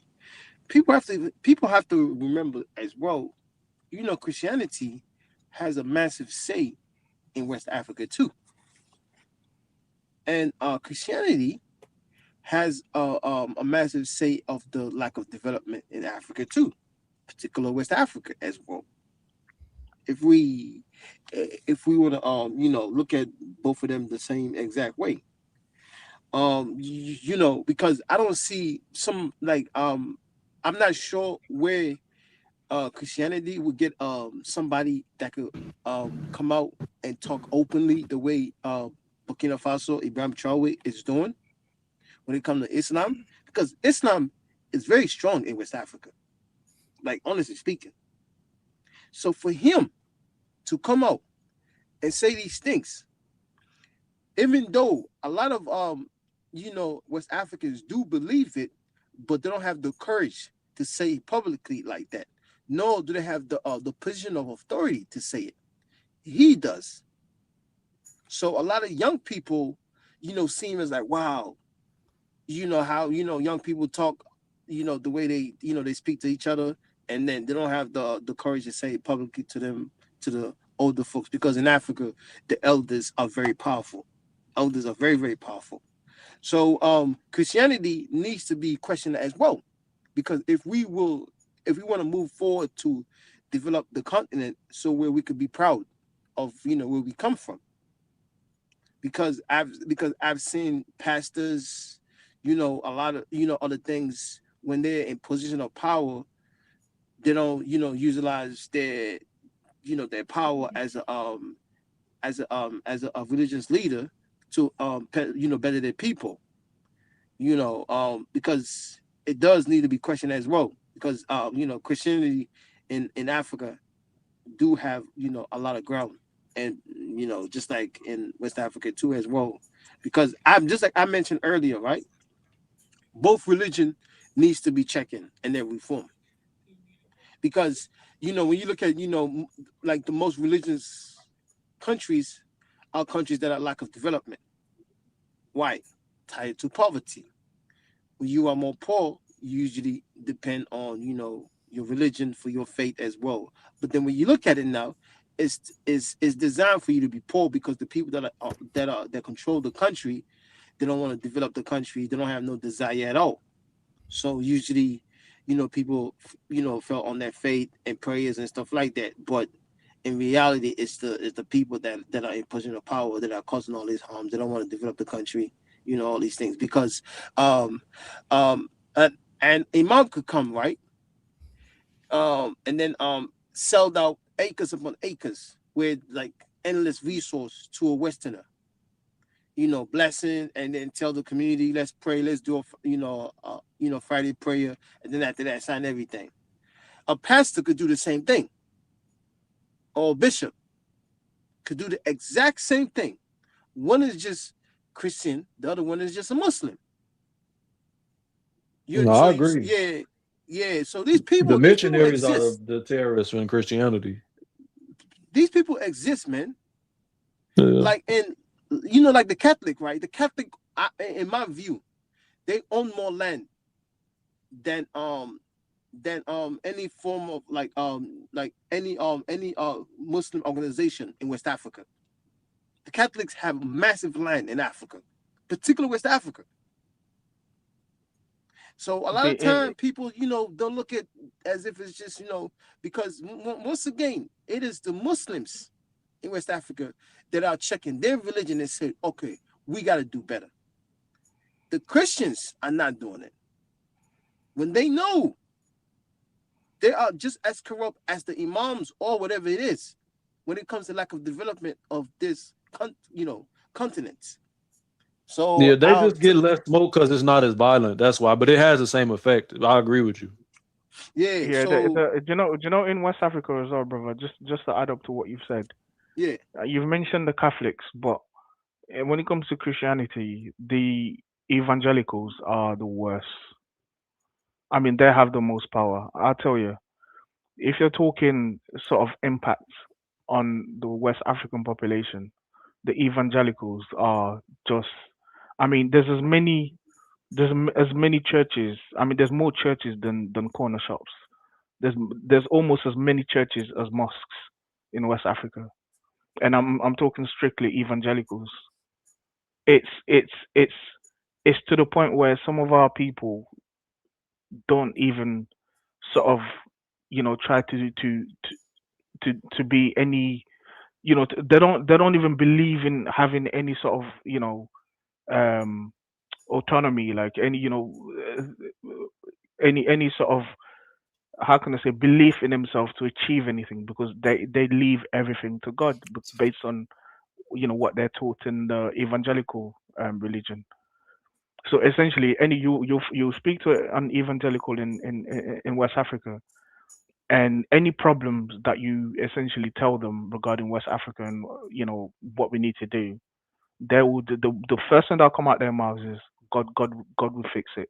Let's leave it all to God. Let's hope God will do it. Even to the point where when they're sick, they'd rather go to the pastor than go to the hospital. And they're That's extremely how bad pro it is. West as well in their leanings. They lean everything pro Very, West. They don't care very, what it very, is. very Israel. They do the pilgrimages in Israel. No. They're the ones that are supporting Israel. In Ivory Coast, when you see their social media, they've got Israeli flags in their social media handles. I mean, if we're talking dangers, I know we've talked about Islam, but some of our brothers in the evangelicals are just as bad and just as dangerous. Now they both need to And go, brother. Objectively speaking, they both gotta go. Yeah, I definitely agree with you, man. They both got to go, and technology, man, math, science, engineering, that needs to be the Facts. focus, man. Because STEM, that's the only way we're period. gonna move as a people, man. And IB is a prime example, man. Especially that fossil Mabel. It's spreading. I know the Mali has their own version of fossil Mabel. I forgot the name of it. I think it's Malikura. Something. It's called like yeah, New yeah, Face. yeah. It's a lady Yeah, that's in charge of it. Oh, hold on, guys. yeah. We got a new caller. Hold on. Hey, Moomin, have you bought my documentary?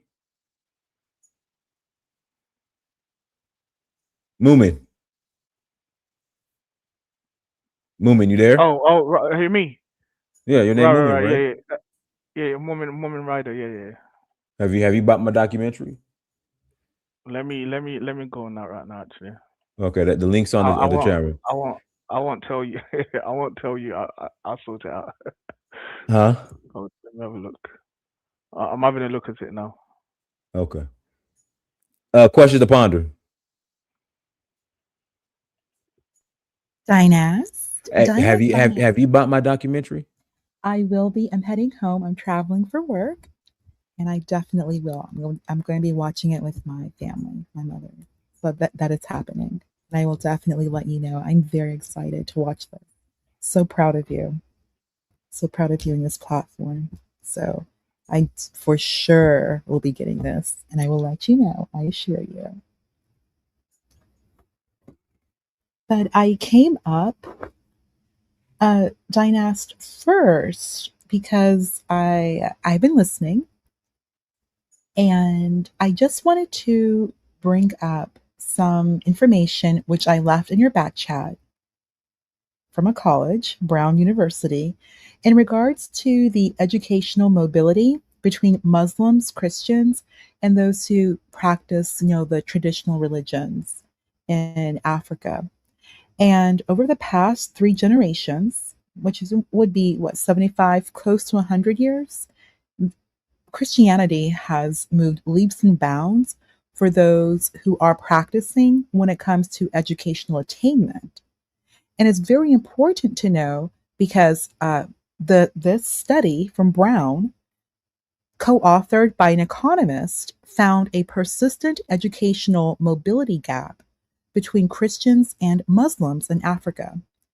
Analyzing census data from 21 countries, it is revealed that across 3 generations, Christian children have surpassed their parents' education level at significantly higher rates than Muslims and, of course, those who practice animism or the traditional religion. This is very important to note because educational attainment is strongly linked to future income and financial well-being. It also mentions the study that disparity highlights long-term economic divides. And then it goes into greater detail regarding some of the key drivers. I mention this because first, when you're looking at mobility for those who are able to leave Africa and work and go to school in Western nations, of course, Europe and the United States, you look at the success, especially the United States, for those who come from the English-speaking Commonwealth Christian nations. The Nigerians who are here, the vast majority, from what I read, are Christian, namely some Catholic, others Protestant, the Protestant majority being Presbyterian. And then you also look at work, the type of work that's being done, which is mainly a lot of STEM, a lot of healthcare. And then, of course, the number of people who are able to major in the humanities, which is very important. People are now just picking up on that, how important it is to have a very strong grasp in the English language, literature, history, philosophy, etc. You see the success of Africans in Germany. You see when the work is available. We know Europe is a very different environment than the United States. But it is important to note that the Christians, the African Christians, are capable of keeping up, remaining competitive, and finishing school in the United States.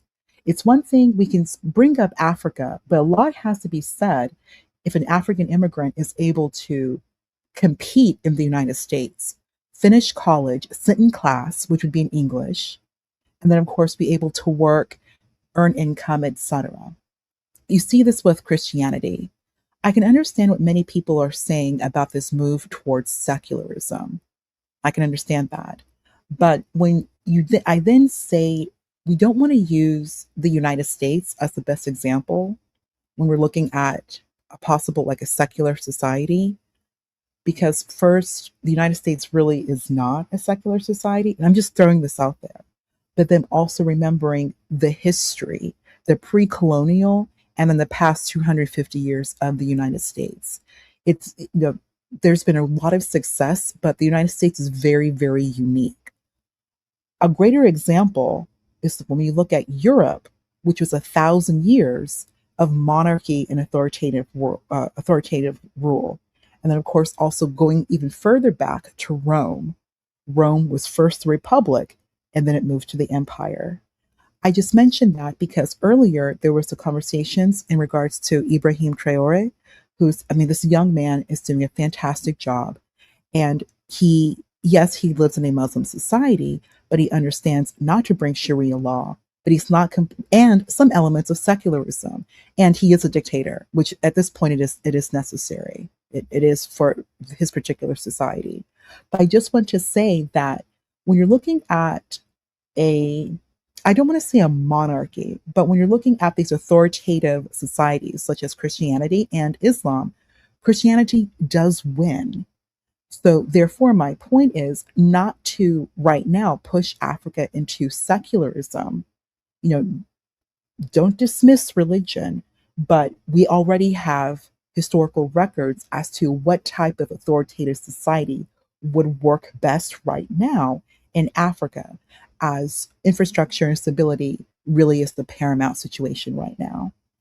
And I yield. Can you Mhm. provide an example of this? What Of a example? functioning, developed, Christian nation in Africa that Well, I Oh, don't. isn't let me say that's something. not the Hold on, hold on, majority of their hold on. resources aren't going to the West. Hold on. Let me say something real quick, right? Yes. You know, a dictator will be like Paul Bear, a Catholic man, a good old About Catholic who? man. Paul Bear. Paul Bear will From be a dictator. Cameroon, from Cameroon. Yeah, that Okay. would be a dictator, a good old Catholic man. You know, let's get that right. Some of us as an African, right? We come over here to this country. Some of us end up getting, good job, degrees, and stuff like that, right? But let's be honest with ourselves, right? We didn't build that infrastructure. It's not because of you are a Christian, you come to a Christian nation, and then you start getting degrees and stuff like that. Because I have family members that are Muslims that have doctors and lawyers degrees. And it's not because of they are Muslims.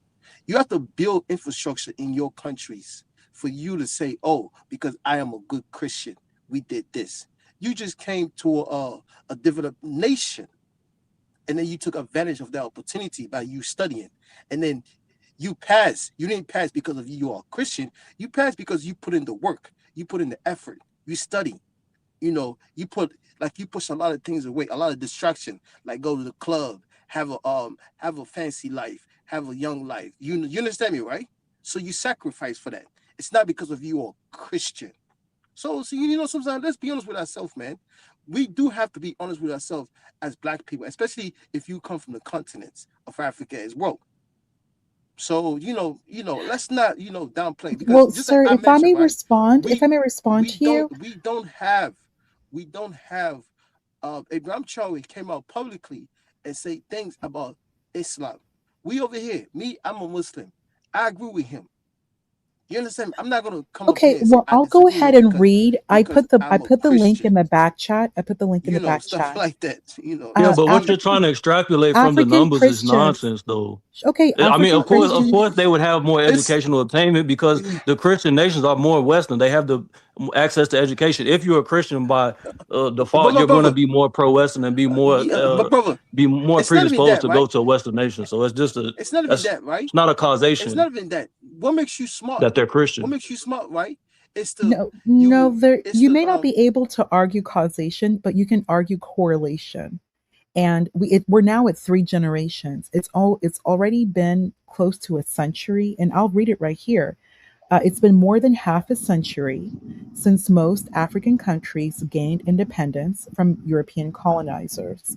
Yet, many decades later, African Christians are still seeing bigger generation over generation educational gains than Muslims.